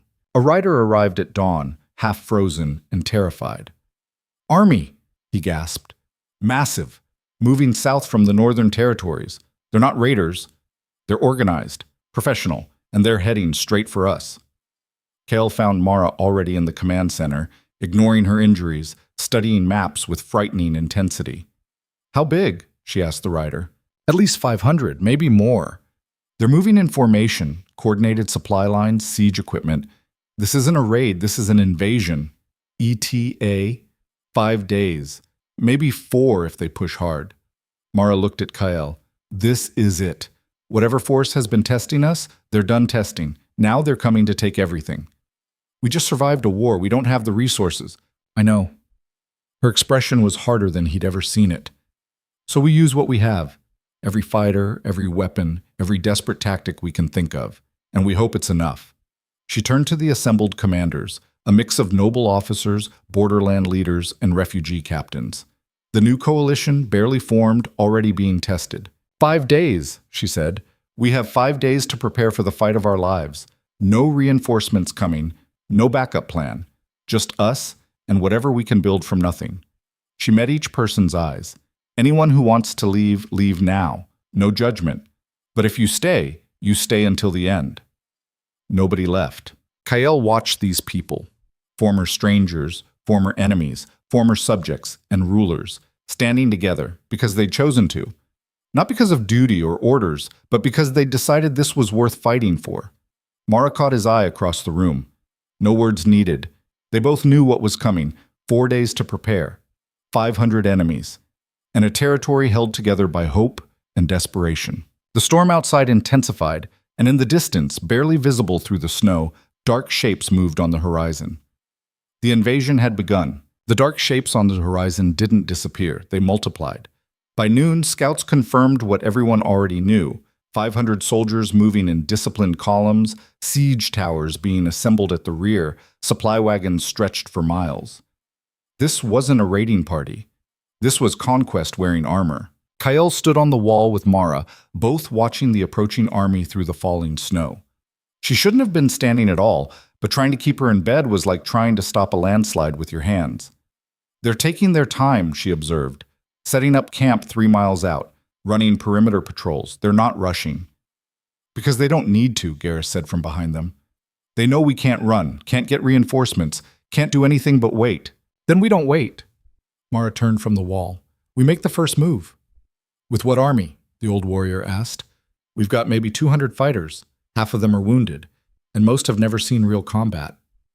Then we don't fight like an army. She headed down from the wall, moving faster than her injuries should allow. We fight like the frontier, dirty, desperate, and too stupid to quit. In the Great Hall, the War Council had assembled, noble commanders sitting uncomfortably next to borderland captains, refugee leaders sharing maps with trained officers. The new coalition, barely held together by shared desperation. Mara spread out diagrams of the surrounding territory. They're setting up 3 miles out. Classic siege position, close enough to attack, far enough to be safe from sorties. They'll spend tomorrow fortifying, then hit us the day after with everything they have. So we have 1 day, Henrik Kestrel said. His presence had been a surprise. Instead of returning to the eastern territories with his soldiers, he'd stayed, bringing his 200 fighters with him. 1 day to accomplish what exactly? We break their siege before it starts. Mara pointed at the map. Their supply wagons are stretched along the northern road. Vulnerable. If we hit them tonight, that's suicide, Lord Brennan interrupted. He'd stayed too, despite voting against the land grants. Pride, probably. Or stubbornness. You want to attack a force twice our size with a ragtag collection of farmers and refugees? I want to attack their supplies with fast-moving strike teams while they're still organizing. Mara's voice was sharp. We don't need to defeat them. We need to make them hesitate, make them second-guess, make them bleed before they even reach our walls. And if it fails? If we lose half our fighters before the real battle even starts? Then we were going to lose anyway. Mara met his eyes. At least this way, we go down fighting instead of waiting. The room fell silent. Kael watched the assembled leaders, people who'd been enemies weeks ago, allies days ago, now united only by the certainty that doing nothing meant death. I'll lead the strike teams, Alara said suddenly. Everyone turned to look at her. She stood from where she'd been quiet in the corner. I know the Northern Territory. I know how to move fast and disappear. Give me 50 fighters who can ride hard and fight dirty. You're not a soldier, someone objected. No, I'm a survivor, and I've been fighting on the frontier while you were eating fancy dinners. She moved to the map. Give me the fighters and stay out of my way. Mara studied her for a long moment, then nodded. You've got them. Pick your people and leave at dark. Hit the supply wagons, burn what you can, scatter the rest. Be back before dawn, or don't come back at all. Understood. As the council dispersed to prepare, Kael found himself alone with his stepmother. She'd been quiet during the meeting, unusual for her. You're letting her lead this, Celia said. Not a question. Mara knows what she's doing. I meant the girl. Alara, you're letting your former love lead a suicide mission. Kael looked at her. She volunteered. And she's right. She knows that territory better than anyone. Still, his stepmother's expression was unreadable. Sending her into danger while your wife plans the defense, that takes a certain kind of cold calculation. Or trust.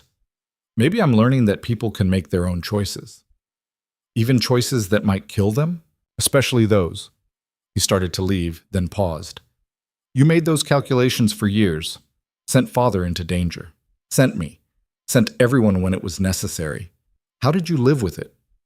Celia was quiet for a long time. I told myself it was for the greater good. That individual lives mattered less than the territory's survival. She met his eyes. I was wrong. The territory is just people. When you sacrifice them for some abstract idea of survival, you lose the only thing worth saving. It was the most honest thing she'd ever said to him. Alara left at dusk with 53 fighters, Borderland scouts, refugee volunteers, and a handful of noble cavalry who'd decided raiding supply lines sounded more interesting than waiting for siege. Kael watched them disappear into the snow and tried not to think about how many wouldn't come back. "She'll be fine," Mara said, appearing beside him. "She's tougher than she looks." "I know. Doesn't make it easier." "Nothing about this is easy." Mara leaned against the wall, clearly exhausted. "You need to rest before tomorrow." "So do you." "I'll rest when I'm dead. We've established this." But she didn't move, just stood there staring at the darkness where the enemy army waited. "You ever wonder what we're actually fighting for? Not the territory or the alliances, just why we keep getting up when everything's trying to knock us down. All the time. You find an answer? Not a good one." Kael thought about it. "I guess because the alternative is giving up, and I don't know how to do that anymore." "When did that change? You used to give up all the time." "I married someone who doesn't know how to quit. It's contagious." Mara almost smiled. "I really am a terrible influence." They stood in silence as snow fell around them, two people bound by duty who'd somehow become something else. Not love. Neither would pretend that. But partnership forged in desperation, trust built from surviving together. "If we die tomorrow," Mara said quietly, "I want you to know this wasn't the worst marriage I could have had." "That's the most romantic thing you've ever said to me." "Don't get used to it." But there was warmth in her voice, however small. The night passed in tense preparation. Fighters checked weapons, sharpened blades, said goodbyes they hoped weren't final. Refugees who couldn't fight prepared the hall for siege, reinforcing gates, stockpiling supplies, organizing the wounded and the young. Kael found his stepmother in the chapel, not praying, just sitting in the silence. He sat beside her. "Your father proposed to me in a place like this," she said unexpectedly. Quiet. Away from court politics. "He told me he needed someone strong, someone who wouldn't break when things got hard. Very romantic." "Sounds like him." "I said yes because I wanted power, a title, authority, escape from being another powerless noble daughter." She looked at him. "But somewhere along the way I actually fell in love with him, with what he was trying to build here. And when he died, I thought the best way to honor that was to protect it exactly as he'd left it. Keep everything frozen, unchanging, safe. You were trying to preserve something good. I was trying to preserve a corpse." Her voice was bitter. "Your father would have hated what I turned this place into. All rules and control, no room for the kind of wild hope that made him think the frontier could be different. It's not too late to change." "Maybe. Maybe not." She stood. "But watching you and Mara fighting for people instead of power, risking everything for an idea that might not work, that's what your father would have done. What I should have done years ago." Before Kael could respond, bells rang across the hall. The signal. Alara's team was returning. They rushed to the gates. 53 fighters had left. 29 came back. But the northern sky was lit with orange flames, the enemy's supply wagons, burning bright enough to see for miles. Alara dismounted, covered in blood that wasn't all hers. "Supply lines are chaos. We burned maybe a third of their wagons, scattered the rest. They're going to be hungry and angry tomorrow." "Casualties?" Mara asked. 24 didn't make it. Another dozen wounded. Alara's voice was flat, emotionless. The tone of someone who'd learned to shut down to survive. "But we hurt them, made them bleed before they even reached the walls." "Good work." Mara gripped her shoulder. "Get your people to the healers. Rest if you can." As Alara walked away, Kael saw her hands shaking, the cost of leadership, written in the lives she'd led into danger. He knew that weight, felt it every time he made decisions that put people at risk. "She'll be okay," Mara said quietly. "Eventually. You never really get used to it, but you learn to carry it." "How?" "By remembering why you did it in the first place." She turned back toward the hall. "Come on, we've got maybe 4 hours before they attack. Need to make them count." Dawn came too fast and too cold.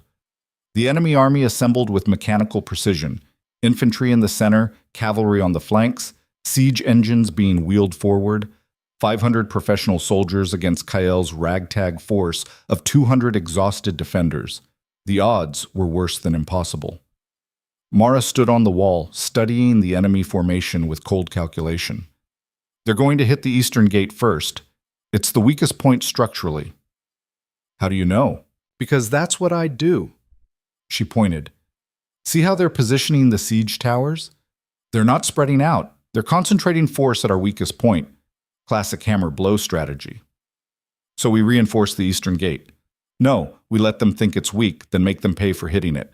She called out orders, repositioning fighters, setting up kill zones, preparing surprises that would turn the enemy's strength against them. Kael watched her work and realized something. She was brilliant at this. Not just competent or skilled, but genuinely talented at reading battles, anticipating moves, turning disadvantages into traps. You should have been a general, he said. Too ugly for the capital's officer corps. She said it matter-of-factly, without self-pity. Besides, this is better. Out here, what you do matters more than how you look doing it.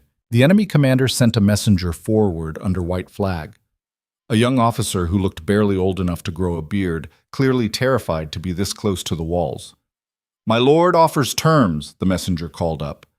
Surrender the hall, pay tribute, and your people will be spared. Resist, and everyone dies. Who's your lord? Kael shouted back. Lord Commander Varen of the Northern Reaches. He claims this territory by right of strength and offers you one chance to submit peacefully. Mara leaned over the wall. Tell your Lord Commander he can take his terms and shove them somewhere anatomically uncomfortable. We're not surrendering. The messenger looked scandalized. My lady, you don't understand. I understand perfectly. Your commander thinks he can roll over us because we're small and desperate. What he doesn't understand is that desperate people fight like cornered wolves. She smiled, and it wasn't pleasant. Now get off my land before I decide white flags don't mean much. The messenger fled. Across the field, Kael could see the enemy army stirring, anger rippling through the ranks. You just made them very angry, Henrik observed from nearby. Good. Angry people make mistakes. Mara turned to the assembled defenders. Positions. When they come, and they will come hard, hold your ground. Don't let them see you're afraid, even if you're terrified, especially if you're terrified. The attack started with arrows, thousands of them, darkening the sky like a deadly rain. Defenders ducked behind shields, behind walls, behind anything that might stop a shaft of sharpened iron. Then the siege towers rolled forward, and the real fighting began. The eastern gate held for maybe 20 minutes before it started to crack. Enemy soldiers poured through the gaps, meeting defenders in brutal close combat. Kael fought alongside his people, sword in hand, trying to remember everything Garrus had taught him about staying alive in chaos. A soldier came at him, professional, experienced, clearly expecting an easy kill against a young noble. Kael parried, countered, and put his blade through the man's throat with a precision that surprised them both. No time to think about it. Another enemy, then another. The fighting blurred into a mess of blood and screaming and desperate survival. On the wall, Mara commanded the defense with cold efficiency. Archers, focus on the siege towers. Infantry, collapse formation on the gate, make them fight through a bottleneck. But there were too many. For every enemy that fell, 2 more took their place. The defenders were being pushed back step by bloody step. Then Alar's voice rang out from the northern wall. Flanking force, they're trying to circle around. Kael looked and saw it. 100 enemy cavalry breaking off from the main force, riding hard for the undefended northern approach. If they got through, the hall would be surrounded. I've got it, Garrus shouted, leading a force of 40 fighters to intercept. Old warriors and young refugees running to plug a gap that would kill them all. The battle fractured into chaos. Multiple fronts, desperate fighting, defenders stretched impossibly thin. Kael lost track of everything except staying alive and keeping the people near him from dying. He saw Henrik Kestrel smash through 3 soldiers like they were children, roaring battle cries in a language Kael didn't recognize. Saw his stepmother, on the wall with a bow, putting arrows into enemies with frightening accuracy. Saw borderland fighters holding positions alongside noble soldiers, dying together regardless of birth. The eastern gate finally broke completely, and enemy soldiers flooded through. This was it, the moment they'd lose. The moment 500 professional soldiers would overwhelm 200 desperate defenders. Except the defenders didn't break. They fought harder. Refugee families defending the only home they had left. Borderland settlers protecting land they'd finally been given rights to. Noble soldiers fighting beside people they'd considered beneath them weeks ago. And in the center of it all, Mara Kestrel, too injured to fight properly, barely able to stand, directing the defense with a voice like iron. Fall back to secondary positions. Use the narrow corridors. Make them fight us one at a time. Don't give them room to use their numbers. The defenders pulled back in organized chaos, turning the hall itself into a weapon. Enemy soldiers found themselves fighting in tight spaces where their numerical advantage meant nothing. Found traps Mara had prepared, collapsed floors, hidden pits, corridors that became death funnels. The enemy advance slowed, stopped, started taking casualties that their commander hadn't anticipated. On the northern approach, Garrus's force crashed into the flanking cavalry like a hammer into glass. Old warriors fought with the desperation of men who'd survived too many battles to die quietly, and the enemy cavalry, used to running down fleeing defenders, suddenly found themselves in a real fight. Kael fought his way to the northern wall and saw something that made his heart stop. Garrus, surrounded by 5 enemy soldiers, was going down. The old warrior was still fighting, but he was bleeding, slowing, dying. Without thinking, Kael vaulted the wall and dropped into the fight. Stupid. Absolutely suicidal. He didn't care. He hit the ground hard, rolled, came up swinging, caught one soldier by surprise, killed him before he could react. The other 4 turned, and suddenly Kael was very aware that he'd just jumped into a fight he couldn't win. Garrus used the distraction to gut one soldier, then another. Together, they took down the last 2 in a flurry of desperate violence that was more luck than skill. "You idiot!" Garrus gasped, leaning on his sword. "You just jumped off a wall." Seemed like a good idea at the time. "It was the stupidest thing I've ever seen, thank you." The old warrior grinned through blood-stained teeth. "Now let's get back before your wife kills us both." They fought their way back to the hall, gathering scattered defenders, turning retreat into counterattack. By the time they reached the main courtyard, the battle had shifted. The enemy was pulling back, not routing, but withdrawing in organized fashion. They'd taken the eastern gate, but couldn't push further, had suffered casualties they hadn't expected, and the flanking force had been decimated. Lord Commander Varen, watching from a distant hill, made the smart decision. Pull back, regroup, try again tomorrow with better intelligence and fresh troops. The defenders had held, barely, at enormous cost, but they'd held. As the enemy army withdrew to their camp, Kael collapsed against a wall, too exhausted to stand. Around him the courtyard was carnage, bodies everywhere, buildings burning, wounded screaming for help. They'd won. If you could call this winning. Mara found him there, limping worse than before, her bandages soaked through with fresh blood. She sat down beside him without a word. "We survived," Kael said. "Some of us." Her voice was hollow. "Lost 63 defenders, another 100 wounded, and they'll be back tomorrow and the day after, until we have nothing left." "So what do we do?" "I don't know." It was the first time he'd heard her admit uncertainty. "I've been making this up as we go, hoping something would work, but we're running out of tricks." Before Kael could respond, a scout came running. "My lord, my lady, you need to see this." They followed him to the northern wall, and Kael's breath caught. In the distance, beyond the enemy camp, banners were appearing, hundreds of them, and not enemy banners. These were marked with symbols he recognized: capital forces, other frontier territories, even some of the eastern families who'd withdrawn their support. "Reinforcements," Mara whispered. Someone called in reinforcements. His stepmother appeared beside them, and her expression held something Kael had never seen before: satisfaction bordering on smugness. "I sent riders 3 weeks ago," Celia said, "to every territory, every family, everyone who'd ever owed your father a debt or promised support. Told them the frontier was falling, and if they didn't help now, they'd be next." She looked at the approaching army. Apparently some of them listened. "How many?" Kael asked. "At least 1,000, maybe more." She turned to face him. "Enough to turn this from a siege into a fair fight." By midnight, the reinforcements had arrived.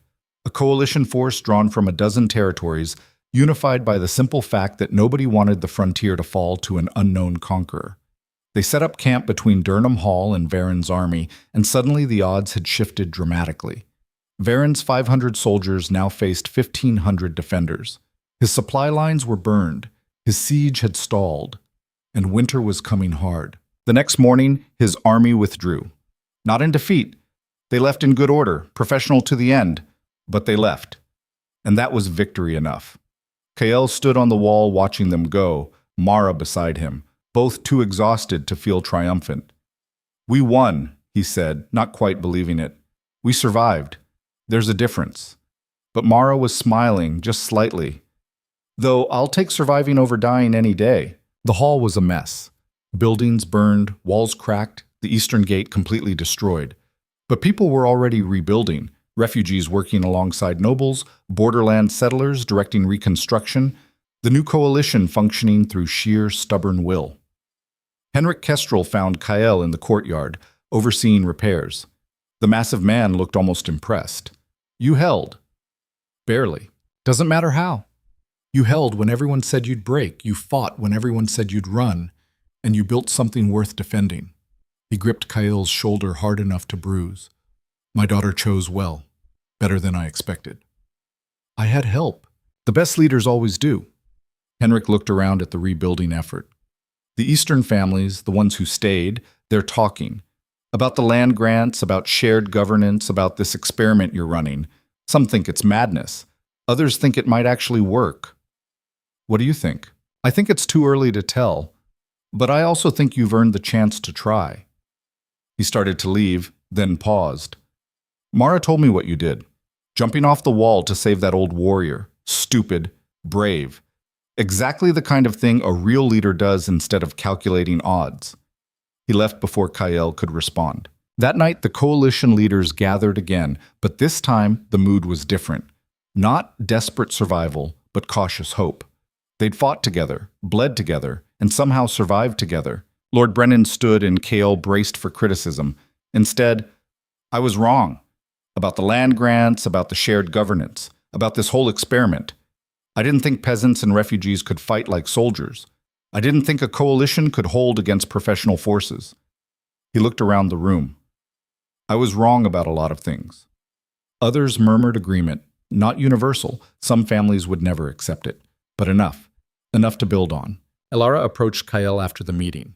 She looked different, harder, older, marked by leadership she'd never asked for. "I'm leaving," she said. "Going back to the borderlands. There's work to do there, communities to rebuild." "You could stay, help rebuild here. This is your place now, yours and Mara's." She smiled, and it was genuine. "I meant what I said before. You've changed. Become someone who actually fights for things instead of just accepting them. Don't lose that." "I'll try." "Good." She hesitated, then, "For what it's worth, I'm glad you married her. Not because I want you to be happy, though I do, but because she makes you better, makes you into the person you should have been all along."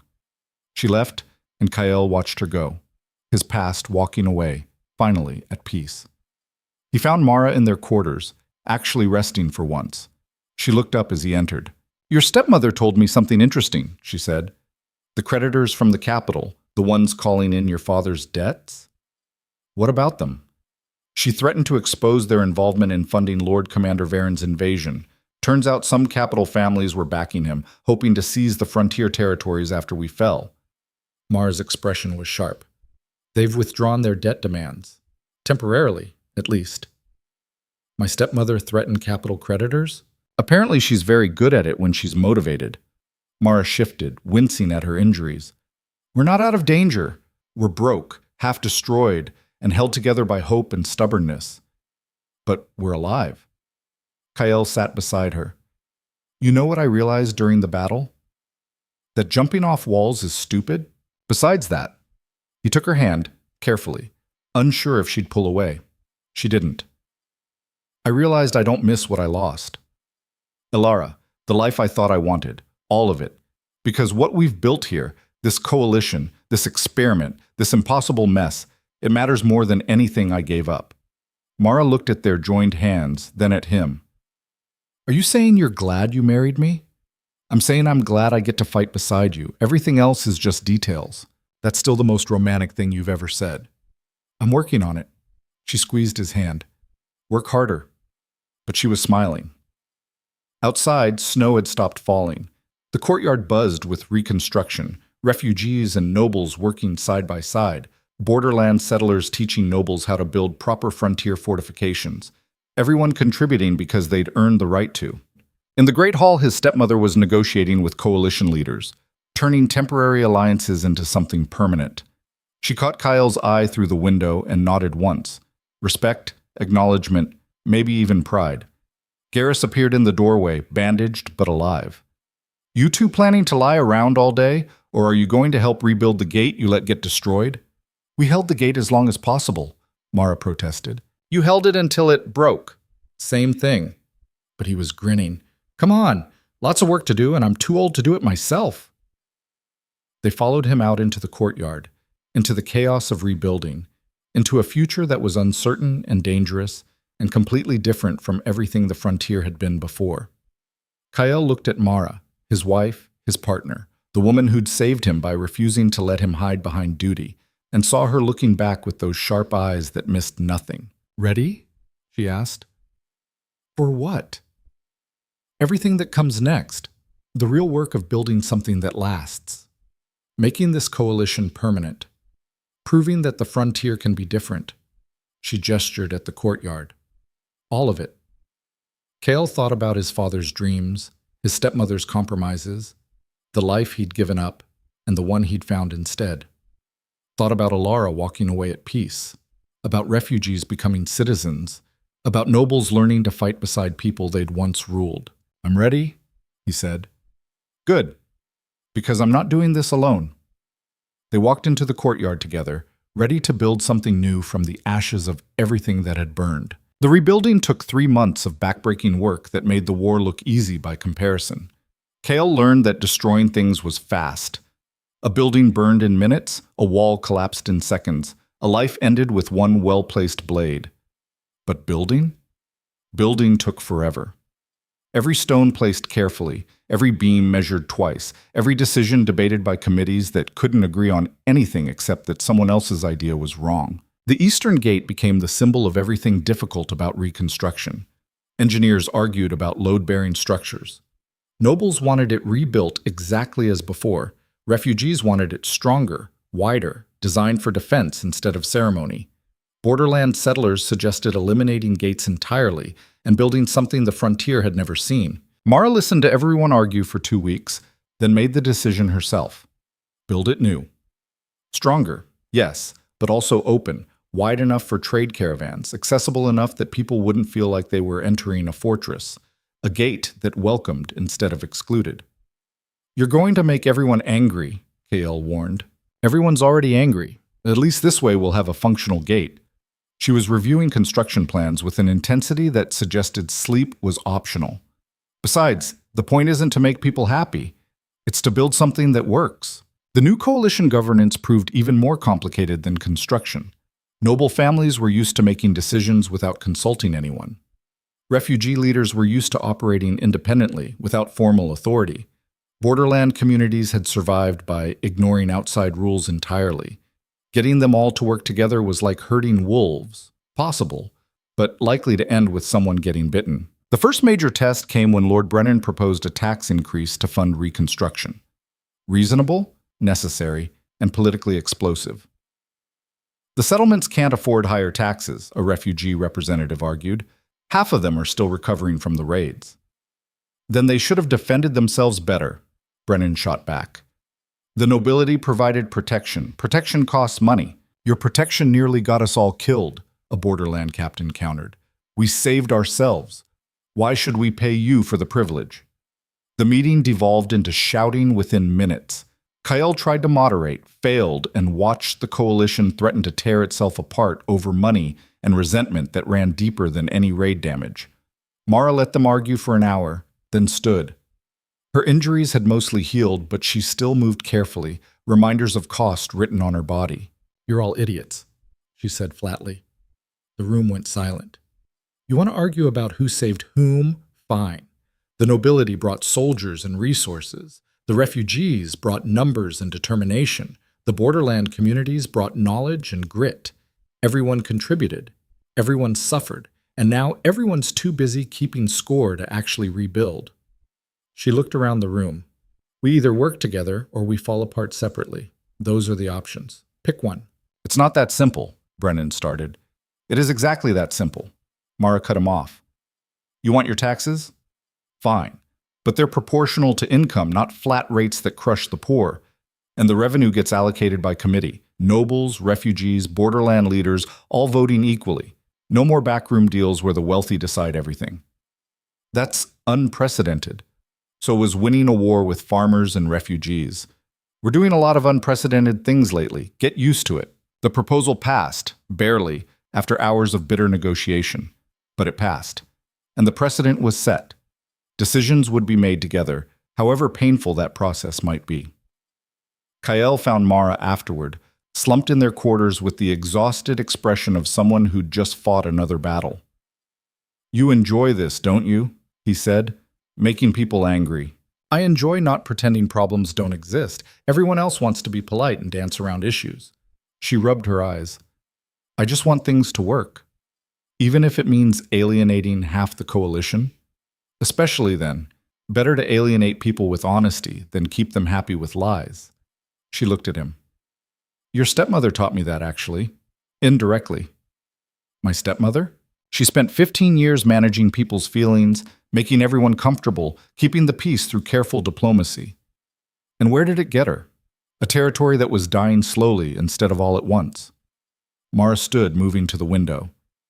I'd rather risk making people angry by telling the truth than watch everything collapse because no one wanted to have difficult conversations. Outside, workers were raising the frame for the new Eastern Gate. Nobles working alongside refugees, everyone contributing because the alternative was leaving a hole in their defenses. It's working, Kael said. What we're building, it's messy and chaotic and nothing like what anyone expected, but it's working. For now. Ask me again in 6 months. 6 months came faster than either of them wanted. Spring arrived with the kind of explosive growth that only happened on the frontier. Wildflowers covering battlefields, new grass hiding old scars, life refusing to stay buried. The settlements rebuilt, trade routes reopened, and slowly, cautiously, the territory started to resemble something stable. Then the summons arrived from the capital. The emperor himself wanted to meet with Kael and Mara. Immediately. Not a request, a command.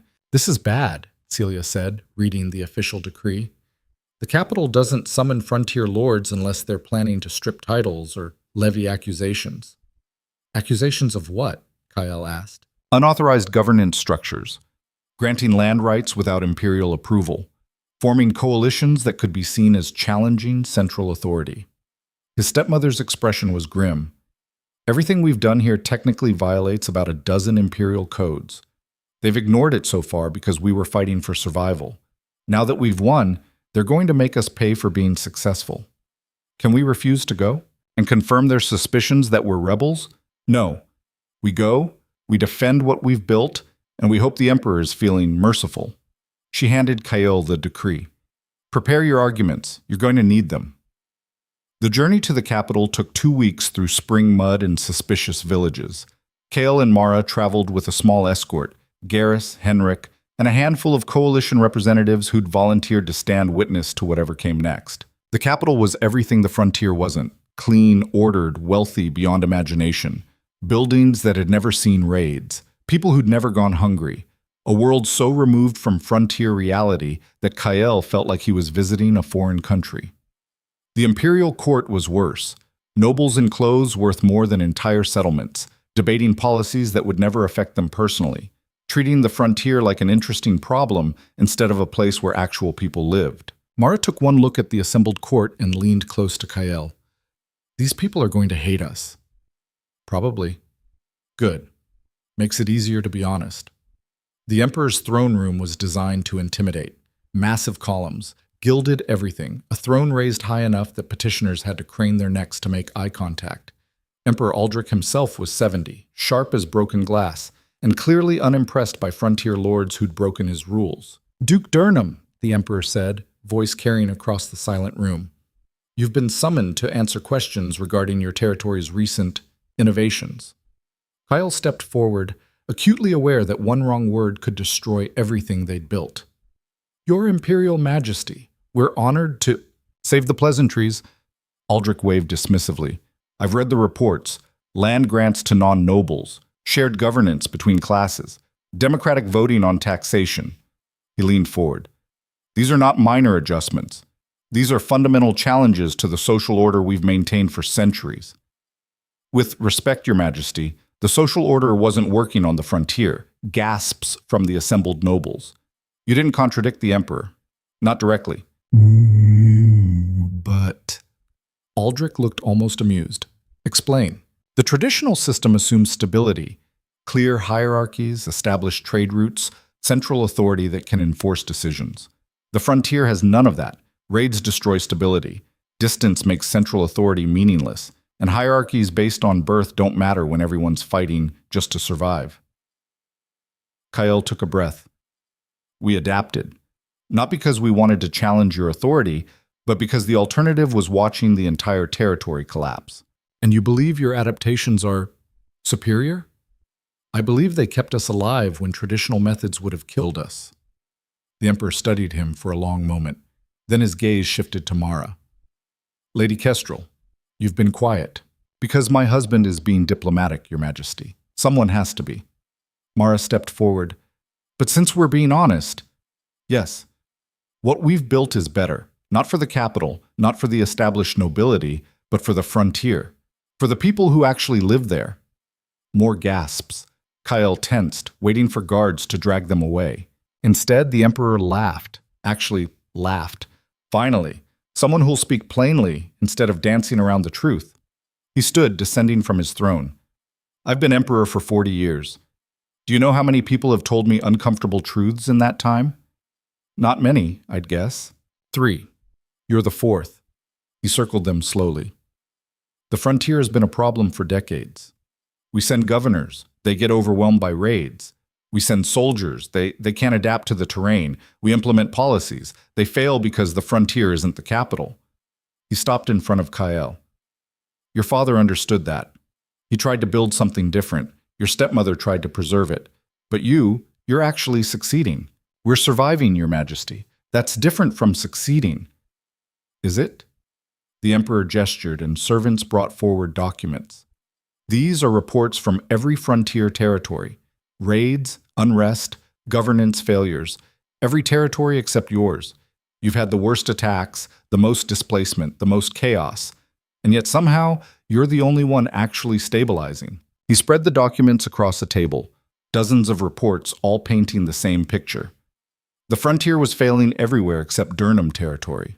I could shut down your experiments, the emperor continued.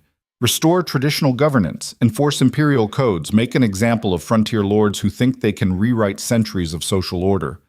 He met Kael's eyes.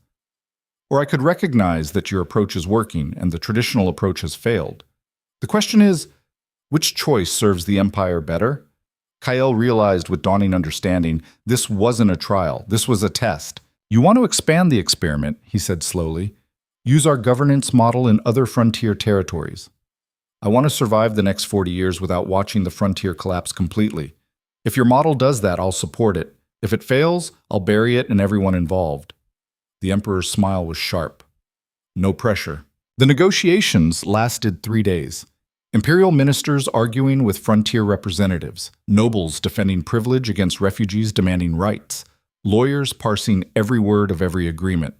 Kael sat through endless meetings, drafting proposals, defending decisions, explaining over and over why shared governance wasn't the end of civilization. Mara was more direct. When one noble suggested that refugees couldn't be trusted with political power, she responded by listing every battle they'd fought, every position they'd held, and exactly how many noble-born soldiers had run while refugees stood their ground. You want to talk about who can be trusted? She finished. Trust the people who've already proven themselves, not the ones who inherited titles and never had to earn anything. She made enemies, a lot of them, but she also earned grudging respect from ministers who were tired of nobles who couldn't back up their privilege with competence. On the 3rd day, the emperor made his decision. The Durnham model would be implemented as a pilot program in 3 other frontier territories. If it worked, it would expand. If it failed, it would be dismantled and Kael would lose his title. You're betting everything on this, the emperor said privately after the public announcement. Your authority, your territory, your future? Which so, because I've already bet everything and won. Might as well keep playing. Kael met the old man's eyes. And because the alternative is going back to a system that doesn't work and pretending it does. You sound like your father. He was stubborn too. Got himself killed for it. The Emperor's expression softened slightly. But he was also right about a lot of things. Maybe you will be too. They left the capital with authorization to continue their experiment, agreements for imperial support, and the knowledge that half the empire now considered them dangerous radicals, while the other half saw them as the frontier's last hope. Well, Mara said as they rode away from the city, that could have gone worse. We're still alive, that's something. Always optimistic. But she was smiling. The journey home felt longer than the journey out. Spring had fully arrived, turning the frontier green and alive. Villages they passed were rebuilding, people working fields, children playing in streets that had been empty months before. Life, returning. Slowly, imperfectly, but undeniably. They reached Durnham Hall on a clear evening, and Kael barely recognized it. The new eastern gate stood complete. Massive timber and iron, strong enough to withstand siege, but ill enough to welcome travelers. Around it, buildings had been reconstructed not as they were, but better. Designed with input from everyone, incorporating frontier practicality with noble resources. The courtyard was chaos in the best way. Refugees teaching noble children how to work leather, borderland scouts training with professional soldiers, merchants from a dozen territories trading goods that would have never made it this far before. His stepmother met them at the gate. You survived the capital. Barely, Kael said. How's the territory? Still standing. We had another tax argument, 2 disputes over land allocation, and 1 near brawl at a governance meeting. So, normal. She looked past him at Mara. Your reforms are working. People hate them, but they're working. People always hate change, Mara replied. Doesn't mean it's wrong. That night, the coalition held a gathering in the Great Hall. Not formal, not political, just people sharing food and stories. Nobles sat with refugees, borderland settlers taught court ladies how to dance frontier style, and Garrus got drunk enough to tell embarrassing stories about Kael's childhood. He was terrible with the sword, the old warrior announced to the assembled crowd. Absolutely useless.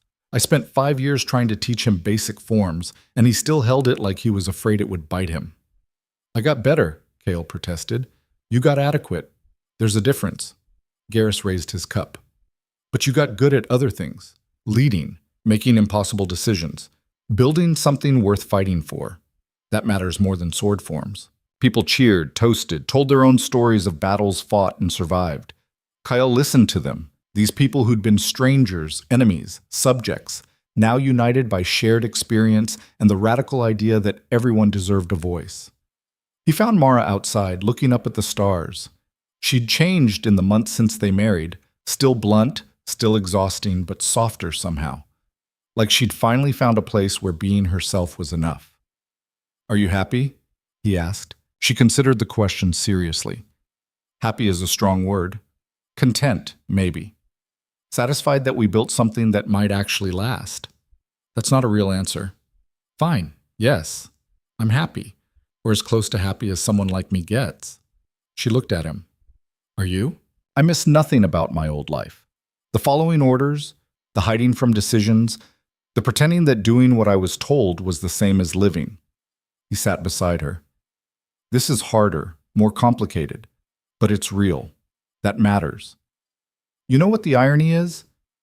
I married you because it was my duty, a political arrangement, nothing personal, and somehow, she trailed off. Somehow what? Somehow you became the first person I've ever trusted to actually have my back.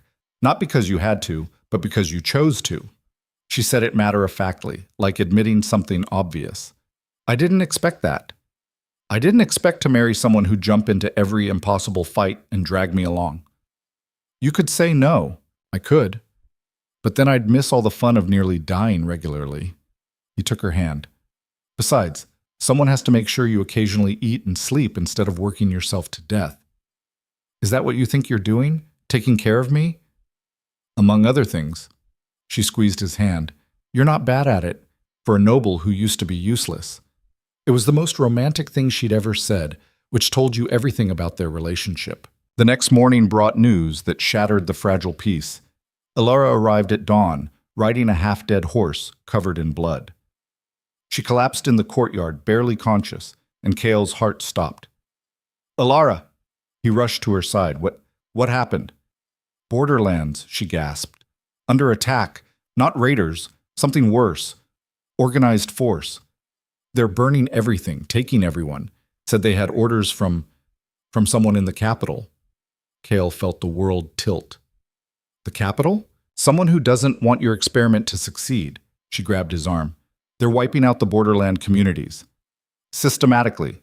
Settlement by settlement. To prove that frontier governance can't protect people." Mara appeared, taking in the situation instantly. "How many attackers?" 300, maybe more. Professional soldiers with Imperial equipment." Elara's eyes were desperate. "They hit us 2 days ago. We've been fighting retreating actions ever since, but we're losing. Kael, we're losing."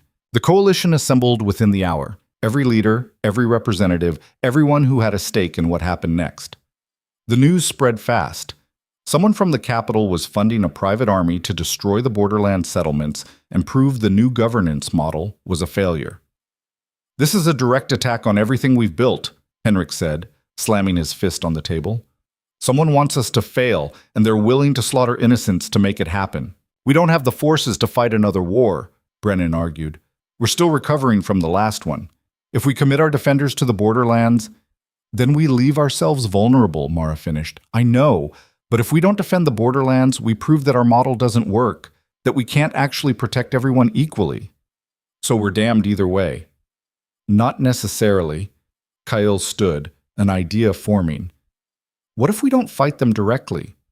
What if we expose them instead?" Everyone looked at him. "These are Imperial soldiers acting under false orders," he continued.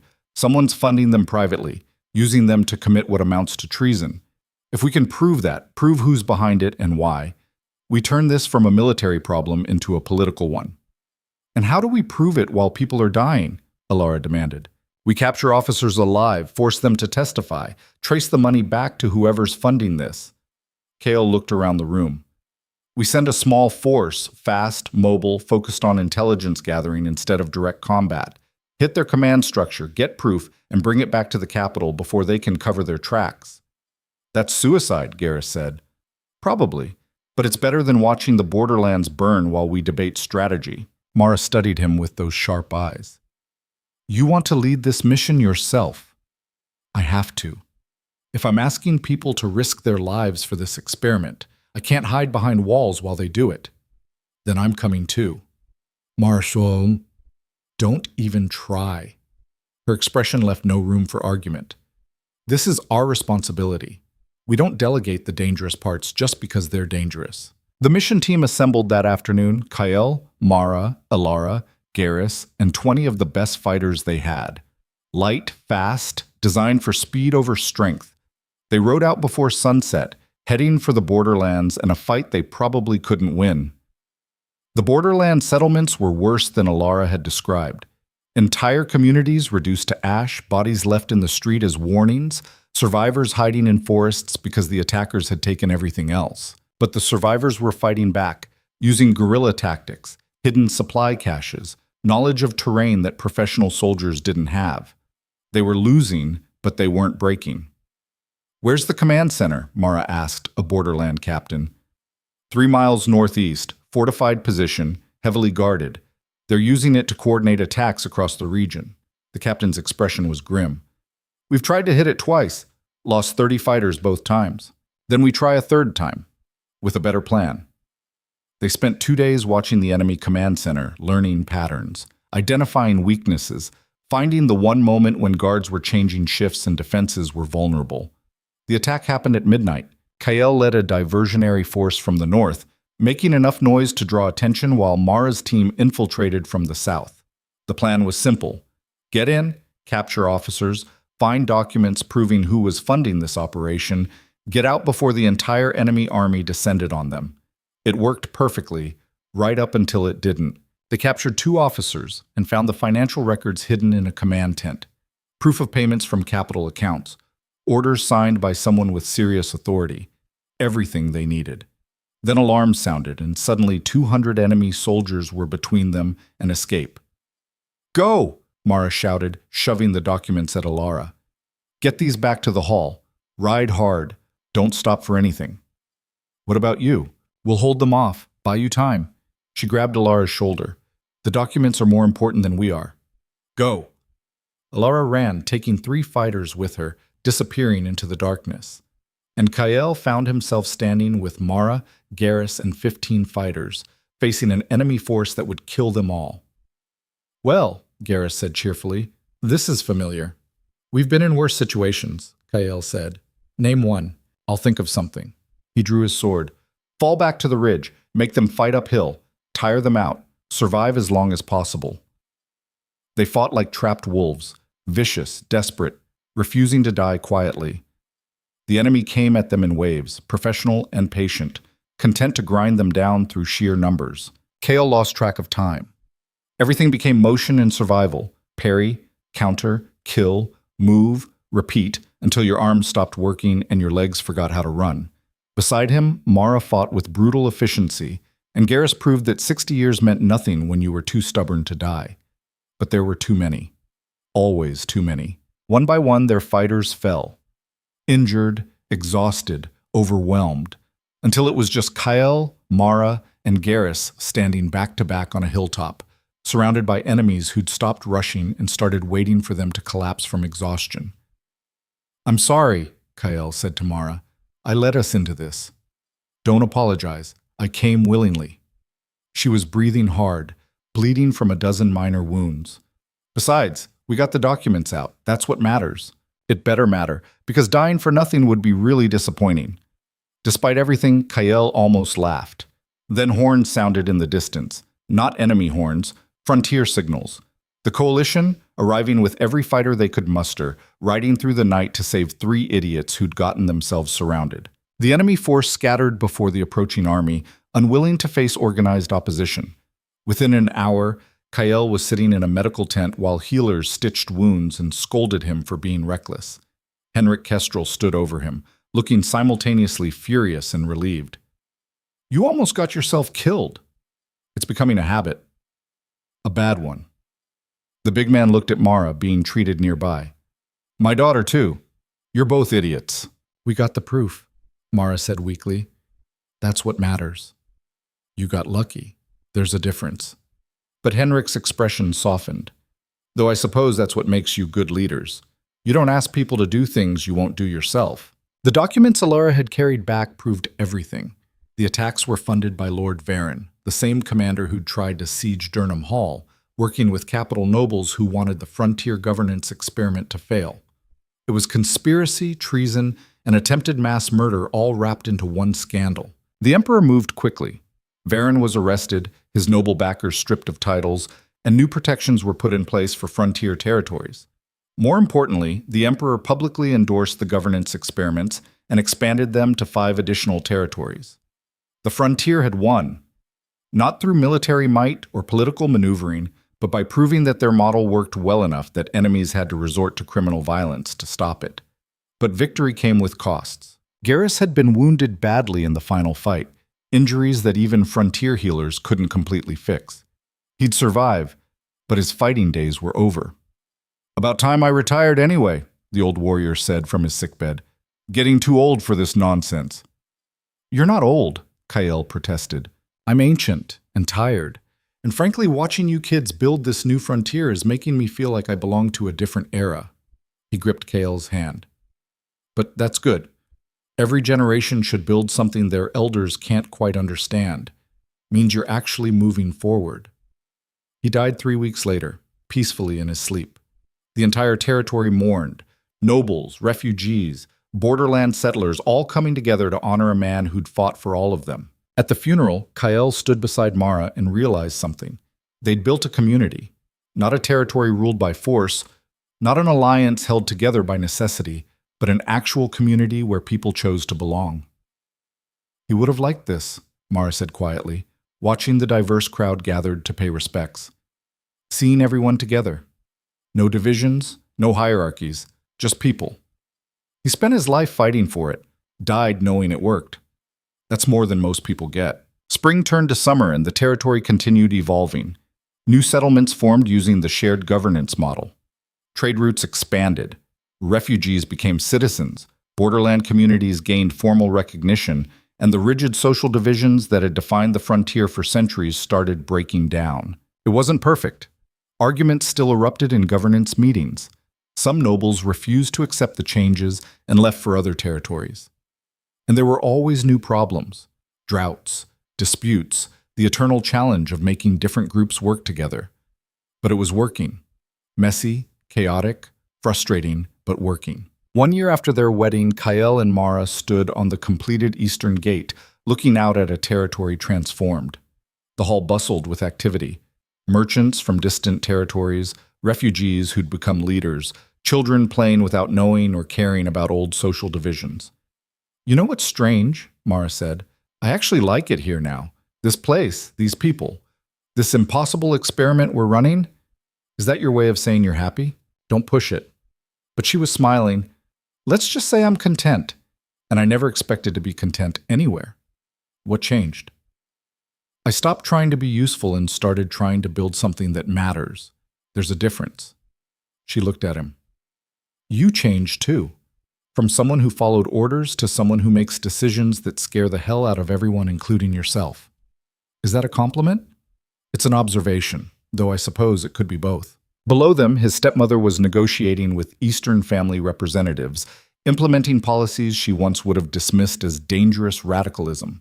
She'd changed too, still sharp, still calculating, but fighting for people instead of just protecting power. Alara appeared in the courtyard, leading a delegation from the borderlands. She'd become their official representative, speaking for communities that had never had voices in governance before. When she saw Kael, she waved, friendly, comfortable. The past finally settled.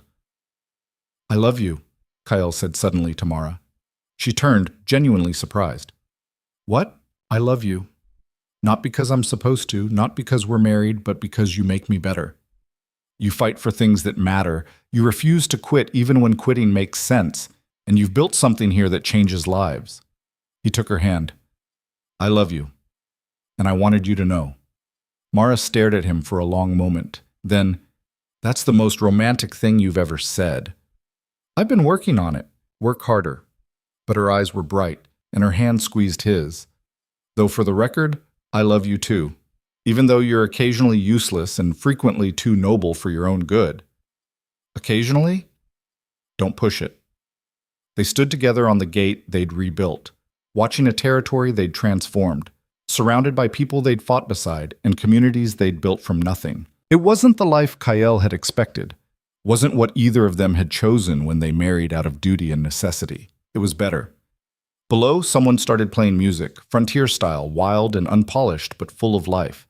People joined in, dancing without caring who was noble or refugee or borderland settler. Just people, celebrating being alive in a place that felt like home.